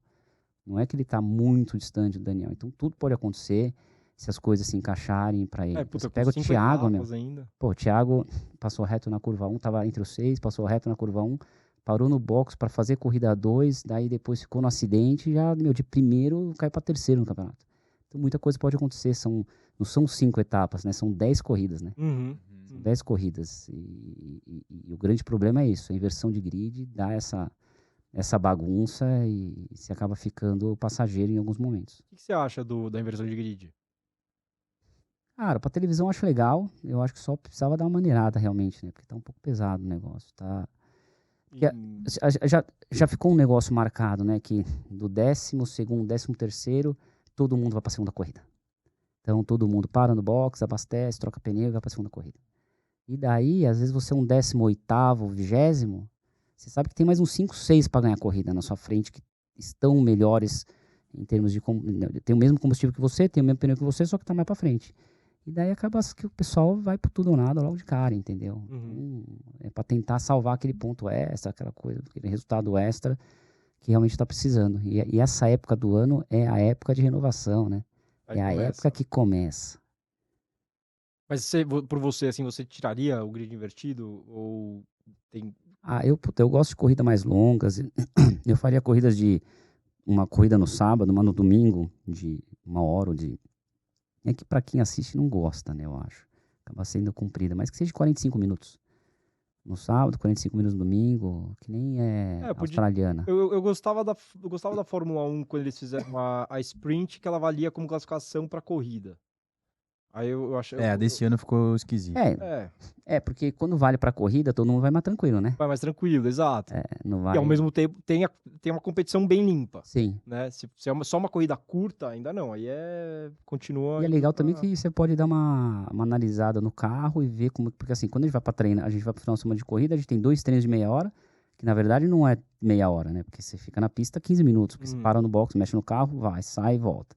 E aquele entra e sai no box para mexer no carro, você tem 3 saídas, você não consegue simular pace de corrida em nenhum momento. Então, tem uma corridinha de uns 20 minutos, seria até ideal para você conseguir, talvez, mexer no carro, evoluir o carro pro dia seguinte, e com certeza esse resultado iria mudar, porque todas as equipes iriam ter dados, iriam colher esses dados, iriam trabalhar em cima do carro para a corrida um pouco mais longa, e talvez poderia ter um... Mas você acha que seria mais legal sendo como uma classificação para a segunda corrida no domingo ou independente das corridas? Nunca pensei nisso. É que basicamente o formato da sprint, o antigo e o atual da Fórmula 1. Era legal. Eu achava legal. Achava legal. Porque no fim você fica com 2 classificações e 2 corridas. Sim. Né? Como se você tivesse... Pelo menos pra quem assiste, né? O grid invertido eu não sou muito fã. Até na Europa, assim, categoria de base, todas elas têm grid invertido, meu... Você acaba tirando o brilho. Você acaba dando muito mérito pra quem só ganha essas. Tem muitos pilotos que ganham 4 corridas no ano. O cara ganhou 4 corridas de grid invertido. Tipo, tudo bem, não é fácil pra ninguém ganhar corrida. Mas, porra, você acaba tirando até o mérito de quem ganhou a corrida. Porque uma coisa que acontece na estoque, que estava acontecendo e acontece bastante, é a ênfase no final da prova. Porra, o cara que ganha a segunda corrida, o cara às vezes ele tem mais visibilidade do que o cara que ganhou a primeira. O cara que ganhou a primeira fica meio largado de canto, porque já passou, entendeu? E antes eles iam fazer o pódio, agora não, né? Agora eles trocam na pista mesmo, não é? Nem desce do carro. Não desce do carro, porque a gente faz a transição em movimento, porque dava aquela parada, daí tinha o pódio, mas dava aquela esfriada. Acho que muita gente saiu da televisão e não queria ver corrida 2, entendeu? Não sei se ficava um negócio cansativo ou se era realmente por grade de horário de televisão. Mas tinha uns 20 minutos de intervalo de uma corrida para outra. Aí você podia mexer em pressão de pneu e asa. Stock Car, vamos tentar fazer aí uma corridinha no sábado, uma no domingo. É isso aí, mais sprint. Porra, a galera vai curtir mais. Mas você pega a transmissão você pode fazer a classificação de manhã no sábado. Daí você pega a transmissão da classificação, coloca sendo uma corrida, e faz a transmissão do domingo também, entendeu? Exato. Eles televisionam a classificação também. Então, a classificação, acho que até na sexta-feira ficaria mais legal, porque aí você tem uma Sim. transmissão importante todos os dias. É que nem a Fórmula 1. A Fórmula 1 aqui em São Paulo hoje com a Sprint é do caralho. Você tem Caralho. classificação na sexta, corrida no Sim. sábado, corrida no Porra, domingo. animal. Porra, é animal. É. Acho E muito vale louco. o ticket, né? Porque não exato. Pô, você vai cara, lá pra assistir 2 treinos de 1 hora, do caralho, do caralho. Desse ano mudaram, não sei porquê, né? Não sei se teve crítica ao modelo anterior. Eu não Vocês só sei estão o motivo testando, também. mas é esquisito. Eu acho que né? eles estão testando ainda, Ficou bem mais mas... xoxo. É. Eu ia te perguntar quando que virou a chave pra você na Stock Car, porque você falou que no começo você corria de graça, você tinha o espaço. Sim. Quando que virou a chave assim, tipo, Quando eu entrei, Peraí, deixa eu perguntar uma coisa que eu perdi. Esse negócio do espaço, o que é esse espaço? espaço no carro, você vende o Espaço patrocínio, pra você patrocínio? É, Entendi. é. Entendi. Você acaba vendendo e ele te fala assim, poxa, eu não vou te pagar um salário, mas eu te dou um espaço no E carro você arruma um. e você arruma Entendi. um patrocinador e esse dinheiro é seu, um salário. Que existe isso ainda na Stock, existem algumas equipes que tem isso daí, esse formato, mas não é a maioria. Tem de tudo na Stock, né? Você tem o piloto que traz a grana, arruma todos os patrocinadores, você pega o Suzuki, ele arruma todos os patrocinadores dele, Uhum, vai numa equipe, contrata a equipe, o que sobra é dele. E todos os patrocinadores são dele. entendi. Aí você pega uma Aerofarma diferente. A Aerofarma contrata os pilotos e a Aerofarma contrata a equipe. Eu não tenho, tipo, contratualmente não tenho vínculo nenhum com a minha, só tenho... Uhum. Os dois prestam serviço para a Aerofarma. Ah, é? É. Entendi. O nosso contrato não é com a equipe, o nosso contrato é com a Aerofarma. Ah, não sabia. É. Caralho. Porra, da hora. E Mas contrato até anual. hoje, assim, se você pegar a própria Fórmula 1, assim, geralmente o piloto ele tem um espaço ali pessoal, geralmente é aqui no peito, assim. Quando você vê um patrocínio diferente entre 2 pilotos, é porque é um patrocínio pessoal. O que mais me Relógio, lembra... óculos, relógio, essas coisas. O Tudo. que mais me lembra que assim que chama atenção é o do Ricciardo, que ele tinha, pelo menos quando ele tava na Red Bull, ele tinha aquele, é tipo Web Motors da Austrália lá, Car Sales. Car Sales, alguma coisa assim, que era só dele, acho que ele tinha até espaço no macacão, alguma coisa assim, mas era patrocínio pessoal, era dele, ele pode vender um espaço. E aí era assim, aí foi quando você falou, quando entrou na Mateis, né? Na Mateis. Quando eu entrei no Mateis, que Aí daí eu comecei a ser assalariado. Salariado da equipe mesmo, direto. Daí eu fui 2 anos piloto do Xande e depois entrei no 2009 para a Aerofarma, tô até agora. Tá até agora. 15 anos. Quando que o Serrinha entrou na Aerofarma mesmo? 2017. 7? 2017. Ah, 17. É, Ah, tá. 2017. Sim, tá bom. Entendi. 2017 foi. Aí 2012... Foi quando a Red Bull pulou fora, né? Foi quando a Red Bull pulou fora, exato. Daí ele ia ser piloto Prat. Aí o Maurício fez o terceiro carro. Entendi. Foi o ano que fez 3 carros, você lembra? Que era o Max, você e ele. Os 3. Era na mesma equipe? Ou tinha Era... uma equipe... Era- podia ter 3 carros? Não podia, não. podia, né? Tava na equipe... Tinha equipe 1 e equipe 2. E 2. E aí, 2012, você também aí fez estoque, aí você fez o Brasileiro de Marcas. Aí, 12, 13, 14, foi campeão do Brasileiro de Marcas. Foi. Diretamente. Eu fiz um ano com o Mau Mau, com a Full Time, Uhum. 2012. E daí eu fui pro Moro. E é a mesma coisa, lá eu tinha um espaço. Eu não tinha salário da equipe, mas também não pagava nada para correr. Então a Honda bancava, tinha os seus patrocinadores internos, de lubrificantes e tudo mais. E a categoria também tinha alguns outros patrocinadores, a Mafra e tal. E eles viabilizavam o carro para mim. E daí eu tinha que correr atrás. Veio forte essa categoria, né? Ela veio forte. Cara, era legal a categoria, o carro era legal. É assim, não era um carro rápido, mas de guiar era bem divertido, a categoria era legal, sabe? De fazer. Era um carro de rua, praticamente, né? Era um carro de rua. Era um carro de rua transformado para corrida, tipo um TC2000, só que com bem menos evolução, porque o TC2000 na Argentina, pô, os caras mexem em suspensão, os caras são engenheiros mesmo, os caras que constroem os carros lá são engenheiros mesmos. E aqui era um carro feito pela JL, pelo Moro. Agora eu não lembro quais eram os carros feitos pela JL, pelo Moro. E eram os carros bem assim, parecidos. Não tinha muita evolução em termos de tecnologia. Aqueles carros lá eram daquele jeito, corria. Aí eu fiz 2 anos com o Moro, depois fui campeão com o Moro também. Era tudo mesmo motor? Ou cada marca tinha Tudo mesmo motor. Tudo mesmo motor. Se não me engano, era Berta. Ah, tá, entendi. Berta. Eu achava que era cada um com o seu motor. Não, era tudo alugado. Na Argentina é cada um com o seu motor ou não? Teve anos, agora acho que não, mas tiveram anos que eram, sim, cada um com o seu motor, cada um fazia o seu motor. E aí depois unificou, se eu não me engano, unificou tudo. Daí veio aqueles motores com barulho de Fórmula 1. Sim. Eu acho que ainda hoje é um cara só que faz pra categoria. Entendi. Entendi. Mas aí... eu posso estar errado. Vamos saber quando a gente for andar lá. E como que era pra pular, assim, de equipe pra equipe? De carro pra carro? Cara, era de boa. Não Boa. sei. Eu fiz muito tempo teste pra revista Racing, né? Uhum. Ah, tá. Eu testei tudo. Kart, caminhão de pista, caminhão de rally, tudo. Uhum. Isso foi bem legal pra mim, assim. E acho que, sei lá, talvez um pouco de experiência disso daí, mas era tranquilo. Dava umas Você voltas. não teve Eu vontade? olhava muito on-board antes de andar, de sentar num carro pro outro, dar uma olhada só pra lembrar, principalmente pontos freados e tal, e depois... Chega uma hora que você já tá tão acostumado com um carro que... A mesma coisa que eu sair do estoque, tudo bem, que não é tração dianteira, mas ir pro Porsche, é um carro bem mais rápido. São completamente diferentes as referências de você frenagem, de carregar velocidade e tal, mas uma, 2 voltas já tá. Você não quis ir pra fora? Depois que queria. começou a porrar aqui bem, porra... Mas o problema é que esses pilotos que foram pra fora, como foi o Daniel, Marquinhos, Fraga, e Casagrande agora, seu pai levou e tal, que eles são B. Eles são classificados prata. São pilotos pratas na FIA. E como eu andei de 3.000, eu sou classificado ouro. Eu sou um piloto que todo mundo tem lá fora, entendeu? Entendi. Então não é fácil de você entrar numa equipe lá fora sendo ouro. Eles querem um prata fake, que eram esses pilotos, que eram pilotos ouros, só que não tinham corrido no exterior, não tinha classificação. Eles andam 1, 2 anos, o cara já vê que o cara é bota, o cara já pula pra ouro, entendeu?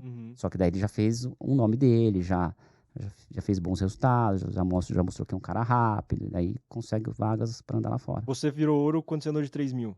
Nem tinha isso daí naquela época. Começou esse negócio de categorização dos pilotos quando começou a ter os GTs, que tinham essas corridas que eram obrigados a ter pilotos ouro, prata, ou ouro, prata e bronze, pela classificação. Isso daí eu nem sei quanto tempo existe isso, mas talvez uns 5, 8 anos, nem sei quantos anos que realmente existe isso. E daí eu até tentei mandei pra FIA 2 vezes, para tentar me rebaixar, mas não rolou. Te responderam, falaram não ou nem responderam? Não responderam, negaram. E era uma grana, acho que é 750 euros, 750 pounds você paga. Você recebe uma carta da FIA, eu recebi faz 10 dias. Você recebe um e-mail da FIA para você rever sua categorização. Aí você manda tudo que você já fez, você manda o que você está correndo, se tal, se não está correndo. Que nem piloto que não está correndo há 5 anos, com certeza ele vai ser rebaixado para prata, entendeu? O Daniel era prata, virou ouro, daí quando ele foi piloto Ferrari oficial, ele é platina. Porque piloto oficial de fábrica vira platina, independente de categoria que você tá. Se é Fórmula 1, se é piloto oficial de fábrica, vira platina. E daí você tem platina, ouro, prata e bronze. E daí quando você faz 50, se eu não me engano, 50 anos, você cai uma categoria. 50, 55, mas acho que são 50 anos de idade, você cai uma categoria. Porra, aí quando você fizer com 50 anos, pode... Dá pra tentar alguma coisa lá fora. Correr com o Serrinha lá, umas 24 horas. Mas por que os pratas tinham mais mercado que você? Porque você é obrigado, os caras são obrigados a colocarem em determinadas categorias lá fora, você tem lá a categoria, eu não lembro direito, o Daniel ia poder te explicar 100% porque ele corre lá. Mas tem a categoria que são só pilotos oficiais, e são 3 pilotos oficiais. Então, é como se tivesse 2 categorias numa corrida. São os mesmos carros, só que você corre só os profissionais contra profissional, e daí você tem a outra categoria que você tem que colocar um amador e um prata. Um ouro, um prata e um bronze. E o ouro eles já estavam cheios. E daí o ouro, tem muito ouro bom lá fora, que conhece todas as pistas lá fora, que os caras já correm lá, são profissionais lá, e eles não têm... E os pratas, teoricamente, são os bronzes que evoluíram e melhoraram de categoria. Mas os nossos ouros do Brasil são alguns ouros, alguns pratas. Os nossos ouros brasileiros, que são pilotos profissionais, são pratas lá porque eles não fizeram carreira internacional. Não tem uma categoria, a FIA não reconhece a Stock Car como uma categoria um GT3, então não tem essa o Serrinha, o companheiro de equipe dele também é tricampeão da Stock e acelera pra caralho, não sei o que, mesmo nível de piloto, e ele é prata, né? Quem? Não, agora ele é platina, mas no começo, o Serrinha. Qual deles? O Daniel. O Daniel. Então, no começo ele era... Quando Ele era prata. Então, Então, ele era prata. ele era prata, entendeu? Então ele era um piloto, tem o mesmo nível, só que a equipe na Europa, ela pode pegar um ouro e um prata. Então ele vem... vai pegar um prata fake. Fala prata fake, é um ouro entendeu? também. Ele é um ouro, mas no papel ele é prata. No papel ele é prata. Só que daí chega lá fora, daí durante um ano, um tempinho lá, ele não pode ficar fazendo volta muito rápida. Daí ele tem que... Ele precisa dar um miguezinho? Se você... Acho que em um ano, se 2, 3 corridas, você já começa a fazer pole, começa a fazer uns puta resultados. No ano seguinte, você já tá... Se você quiser dar um migué uns 2 anos, talvez acho que rola. Você vai embarrigando ali. Os caras estão de olho, mas você vai embarrigando... No final da conta, o que vale é o resultado final, né? A prova é longa, de 3, 4, 5, 6 horas, 12 horas, 24 horas. Então, você ter um pace lá que vai ajudar a equipe... Que nem um jogador passou dos 20 anos aí, a identidade dele ali continua ali com 20 anos, o cara consegue dar aquela embarrigada ali, né? Imagina, o cara de 22 jogando no sub-20 ali, o famoso gato. Aí, vamos voltar aqui que falta um pouco ainda. 2013 você foi campeão da Stock e do Brasileiro de Marcas. Isso. Na Stock você foi campeão com uma vitória e uma pole, e 7 pódios. Isso aí. E aí você ganhou na última corrida contra o... Você não liderou o ano inteiro? Porque você terminou com 218 pontos contra o Thiago Camilo com 215. Eu acho que eu cheguei a liderar, troquei. Eu acho que cheguei, não lembro. Agora eu não lembro. Porque foi na última corrida ali, foram 3 pontos de diferença ali. Meu. Eu cheguei lá na última etapa sendo terceiro, com mais chances do título. O terceiro lugar? Pela pontuação do campeonato era Thiago, Serrinha, eu e o Kaká. Em termos de chances. Quem estava mais forte. Sim, entendi. Daí foi na última etapa. Entendi. Aí no ano seguinte... Stock Car P10, Brasileiro de Marcas, campeão de novo. Daí foi uma fase meio ruim lá com a gente. Eu, Max, 2014, 15, 16, não foram anos muito... E o pior é que, assim, nesse ano, você ficou em 10º no campeonato, mas o seu ano foi melhor do que o ano anterior. Você teve 2 vitórias, 3 poles. No ano anterior, você teve uma vitória e uma pole e foi campeão mesmo assim. Então, foi na consistência ali durante o ano. Foi no... Devia ter alguma coisa, sei lá, no carro, X... Que mais? Em 2012 que eu fui campeão de marca sem ganhar uma corrida. Verdade. Levava 80 quilos no carro. O líder do campeonato. Você foi campeão de marcas sem nenhuma vitória, com uma pole, mas teve 10 pódios. De 16 corridas. Mas na Stock você foi segundo, com 0 vitórias, 0 poles e 5 pódios. É a constância, tem que ir contra pilotos ali no Brasileiro de Marcas, contra Zonta, Denis Navarro, Diego Nunes. É constância, né? Não tem... É por causa do peso, né? Você tinha também grid invertido, tudo, mas era por causa do peso, né? Mas o peso, o quê? 80 quilos, tipo, o estoque tem 30, mas o Marcos, os caras colocavam 80 quilos no primeiro. 80, entendi. 70, 60, 50, 40, 30, 20. Caralho, meu. É muito peso. É muito peso, meu. Você não consegue uma pessoa junto. Não, na junção, você colocava de segunda, terceira, puta, morria, o carrinho não subia a junção. Fudeu. Porra. Quantos cavalos tinha? 230 também. Era fraquinho. Era fraquinho. Fraquinho. Não, acho que uns 260, desculpa, 260. Não chegava a 300, mas chegava uns 260 cavalos. Mas também era fraquinho. Mas era legal o carrinho. Ele era um carro leve, então não era tão lento assim. E o fato de ser tração dianteira também devia ser completamente diferente de dirigir, mas interessante também, né? Sim. Um jetinha brabo ali. Então, porra. Pelado. Que mais que assim, de ano? Você teve aí, teve o terceiro, foi campeão de novo em 2020, que foi o ano da pandemia. Sim, foi a troca do chassis, né? Do chassis não. Foi a troca da bolha. A gente tinha as bolhas dos carros, eram de fibra de vidro. Era diferente o carro. Aí foi quando eles mudaram o regulamento, tiraram o assoalho de carbono, levantaram o carro, colocaram uma gaiola de carro de rua, que é o carro que a gente anda hoje em dia. Né? Os carros são bem diferentes de 19 para 20. E foi quando piorou bastante, que começou a virar 2, 3 segundos pior. Foi em 2020, quando mudou tudo. Mas era um carro novo ou foram algumas adaptações pro carro antigo? Foram adaptações. O carro novo agora vai vir esse, que nem 25. É pro ano que vem, né? Não. 25. Ia vir o ano que vem, mas a Fórmula Indy vai trocar o câmbio. E a mesma fábrica que vai fazer o nosso câmbio da Stock Car é a mesma fábrica que vai fazer o câmbio da Fórmula Indy. E aí eles tiveram prioridade, então não ia ficar pronto o câmbio para Stock Car no começo do ano, para não retardar o nosso campeonato, sei lá, começar o campeonato em julho, daí a gente continua mais um ano com esse carro, daí em 2025 vem o carro novo. Entendi. E eu ia te fazer essa pergunta antes, eu acabei esquecendo. Qual que é a diferença das marcas hoje entre a Chevrolet? É só Chevrolet e Toyota, né? Motor, a gente tem motor. Ah, o motor é.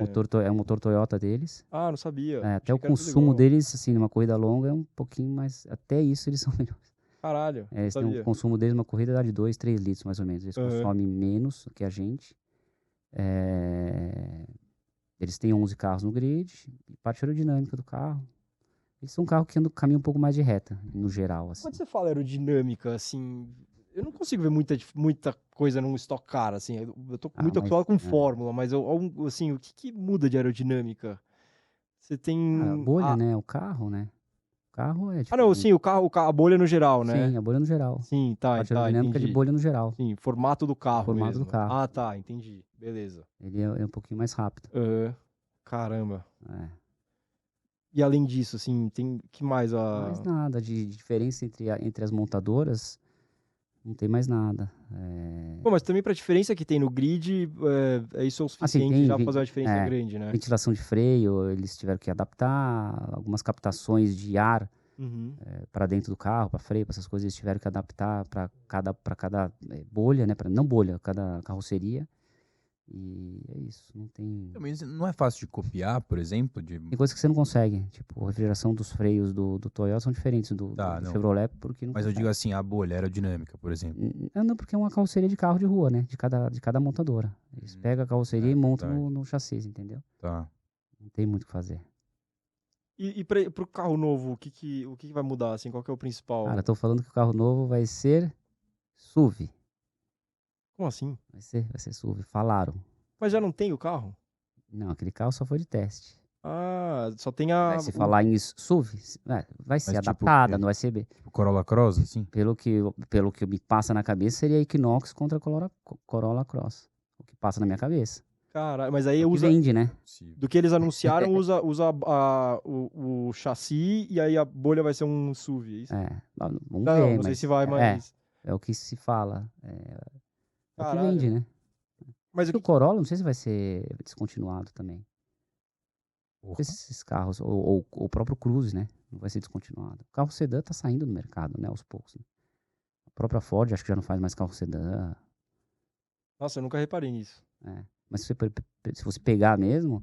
Pô, eu gosto de um sedãzinho. Então, mas... Bem mais gostoso. Tá saindo de mercado. Hoje em dia é o que mais vende, esses carrinhos meio termo, né? Ele falou que ele gosta de sedã, mas ele acabou de comprar um SUV. Mas não pra mim. E aquilo ali, SUV hoje em dia também tá numa linha tênue, né? Porque tem uns carros que você chama de SUV que não é SUV, né? Não é SUV. SUV compacto. Então, começa a inventar essas coisas.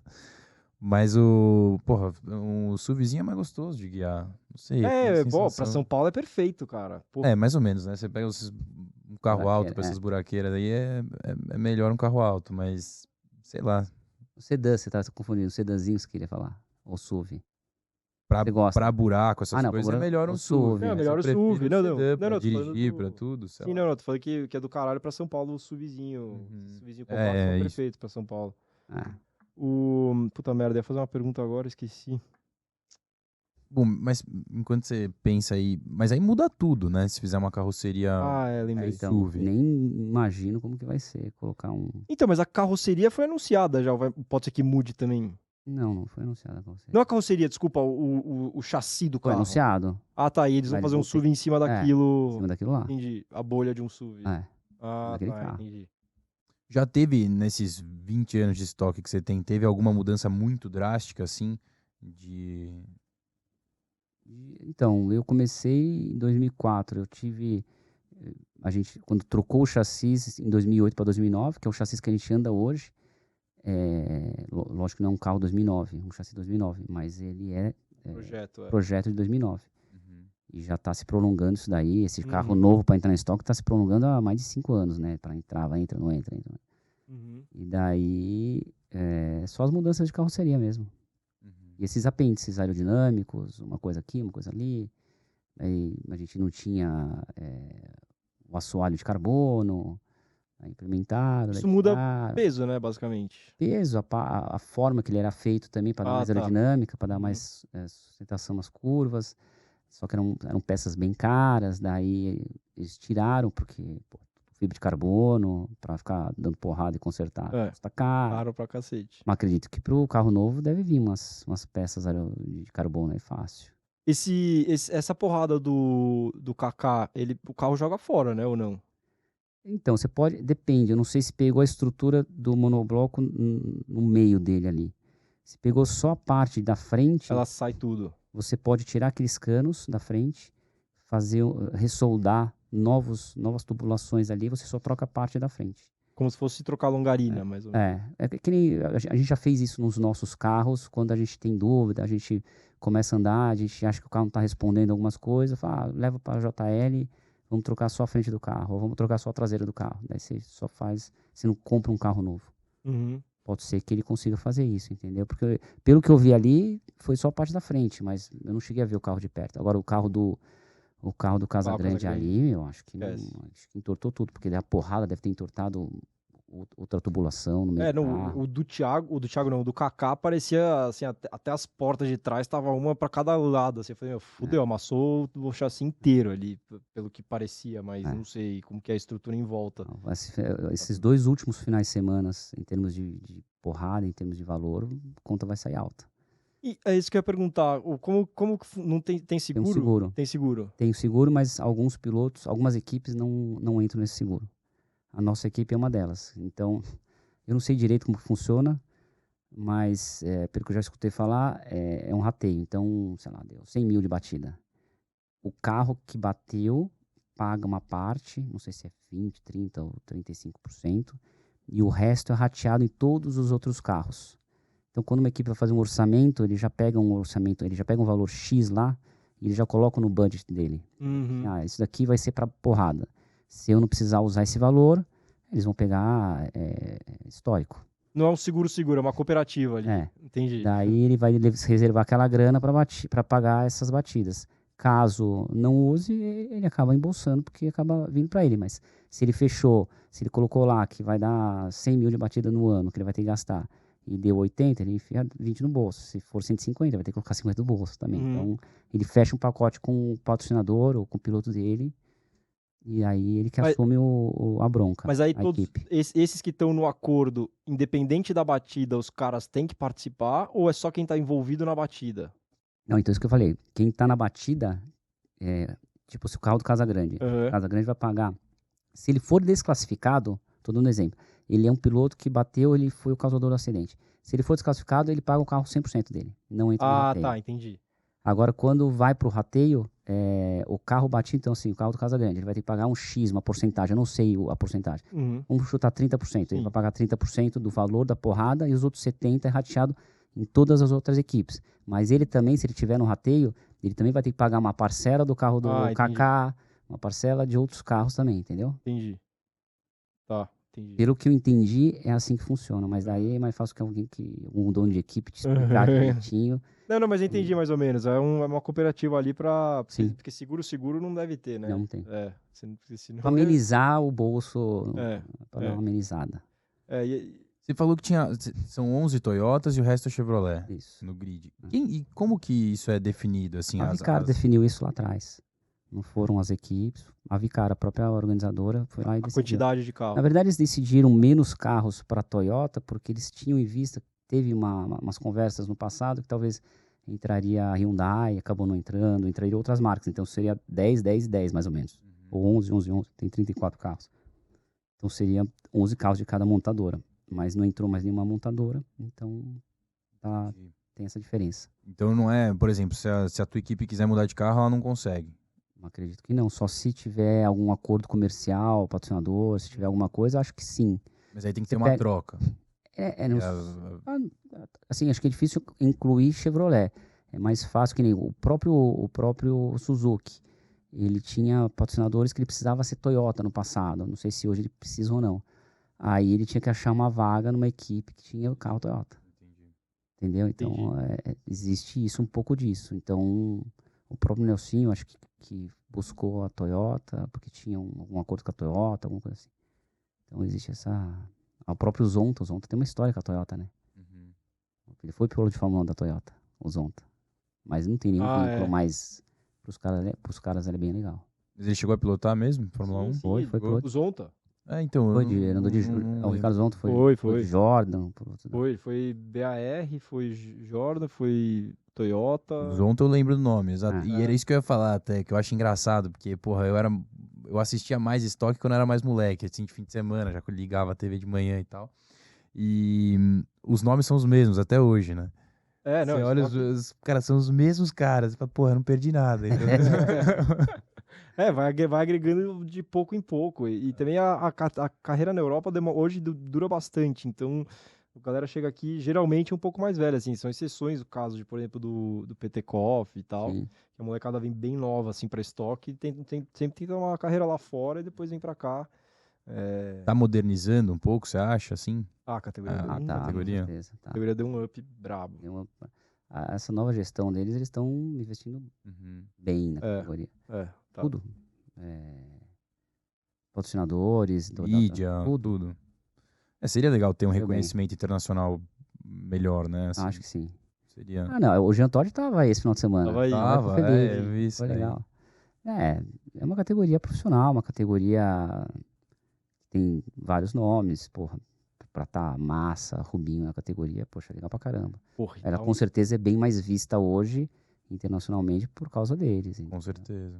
E os caras, penam lá, viu? E tinha várias, a gente teve várias corridas de duplas que os caras eram fascinados pra vir pra correr com a gente. Uhum. É um carro difícil de guiar, mas os caras curtiam a corrida, assim. Como que é a corrida de dupla? Troca? Não... Troca, troca. Não... Era um pouco mais longa. Uma corrida mais longa. Né? Um pouco mais longa. Pô, o Massa fez uma com o Timo Glock. Porra, que dupla, hein? Puta que pariu. Tiveram algumas duplas bem legais, assim. Eu não vou lembrar agora todas obviamente não, mas o Massa com o Timo Glock, o Serrinha andou com o pai dele. Tiveram alguns legais já. Eles pararam, não tem mais, né, a corrida de duplas. Tem mais. Nem do milhão, nem de duplas. Nem do milhão, nem de duplas. A do milhão, porra, do milhão era legal. Era do legal. Em 2021, na verdade, você fez 27 vitórias, dos 7 pódios você fez 7 foram vitórias, 2 poles, você terminou em quinto no campeonato. Meu começo de campeonato foi muito ruim, muitos problemas, muitas quebras, nada dava certo, e daí do meio do ano pra frente... Foi buscando e conseguiu chegar no... Foi surreal. Eu vi daí no 2022 também. 22 foram 5, mesma coisa, metade da temporada.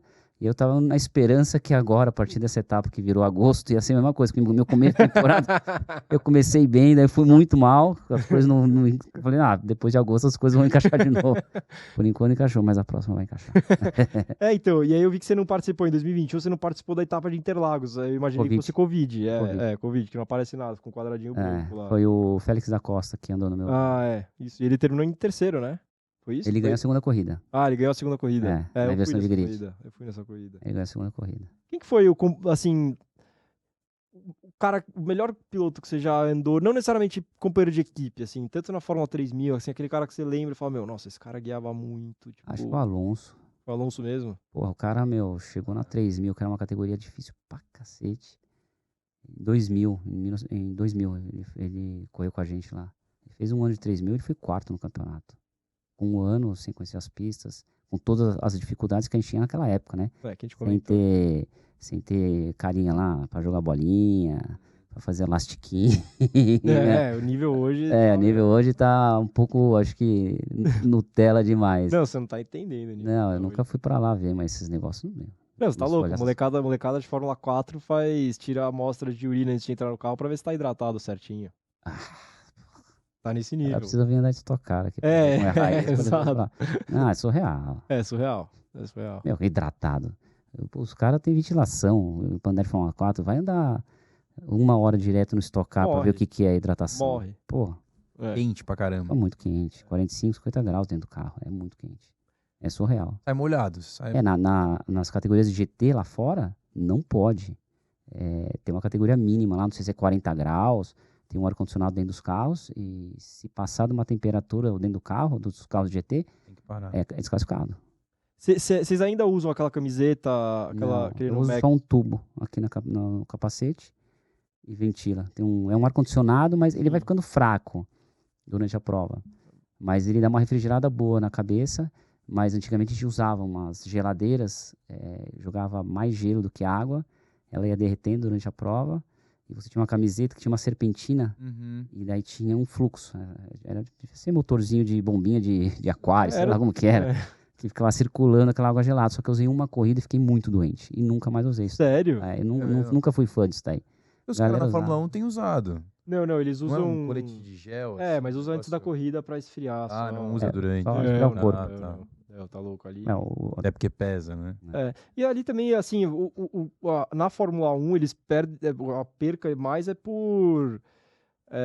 não é pelo calor em si, né? Mas pelo esforço físico, pelo estresse, né? Não é, eles não morrem de calor, tá aberto ali, tá ventilando, né? Os indies usam porque fechou bem, né? Ali fudeu. Os Fórmulas indies, eles usam. Meteram um para-brisa ali, daí eles usam também aquele tubo que é encaixado numa entrada de ar no capacete. No começo os caras estavam morrendo ali dentro, fritando.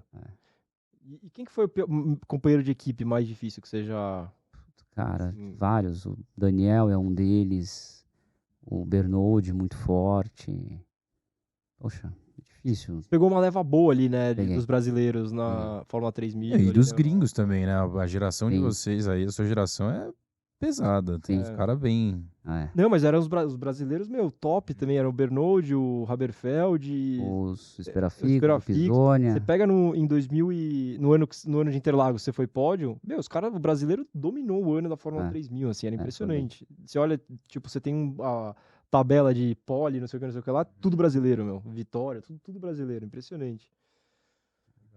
Bom, é isso. Vamos encerrar por aqui. Ricardinho, obrigado por ter vindo aí. Eu que agradeço, Pessoal, obrigado. Deixe seu like, seu comentário. Entre aí no site da Bros, no aplicativo da Bros, também nas nossas redes sociais. Binha, obrigado. Obrigado a você, sempre prazer. Prazer. Valeu, boa sorte. Tamo Tem junto. corrida esse fim de semana já? Não, né? Eu vou para Argentina, eu dou coach na Porsche Cup para 2 pilotos e depois eu faço a corrida de endurance da Cup na Argentina. Eu vou ficar 12 dias lá. Lembra que eu falei para você? Ah, sim, verdade. De marcar. Vou ficar lá 11, 12 dias direto. Daí volto, daí tem estoque, depois tem endurance. Agora eu tenho 3 finais de semana livres até Natal. Porra! Que bom, né? Que bom, né? Que bom. Mas tua mulher não te mata? Como é que é? Não tem o que fazer, né? Pô, tá 20 anos, sabe? Mas quanto tempo você tá com ela? Eu tô há 17, com namoro 17. 14 de casado, bastante já. Ela tá mais que acostumada. Mas depois ficar 2, 3 meses em casa... Também não quer mais. Mas é tranquilo, tá de Quantas boa. suas filhas? Você tem duas meninas? 2 meninas. Uma vai fazer 13 agora, em setembro, e a outra tem 11. Nenhuma quer ser pilota? Elas gostam de brincar, às vezes elas pedem pra treinar, pra ir de andar de kart e tal. Mas pra competir, não. Não dê esse gosto. Essa abertura aí. Ah, não, é sofrido demais. É sofrido, tô investindo no automobilismo feminino lá, hein? Então, né? Pra caralho, na Europa, a Fórmula 1 tá investindo muito. Investindo, né? Tá, tem a F1 Academy agora. Todas as equipes de Fórmula 1 tem que ter uma pilota andando, tá? Legal. Tá legal pra caralho. Estão tentando levar uma menina pra Fórmula 1 aí. Pô, ia ser muito massa. Ia ser massa. Inclusive, nesse fim de semana da Fórmula 1, teve uma pilota aí. Que deu o pneu. Ela corre nisso. Isso, exato. Ela corre deu nisso o pneu daí. pro pole, né? Não foi isso? Ela corre na F1 Academy. Pô, que legal. É isso. Obrigado, pessoal. Obrigado, valeu. Tamo junto. Valeu.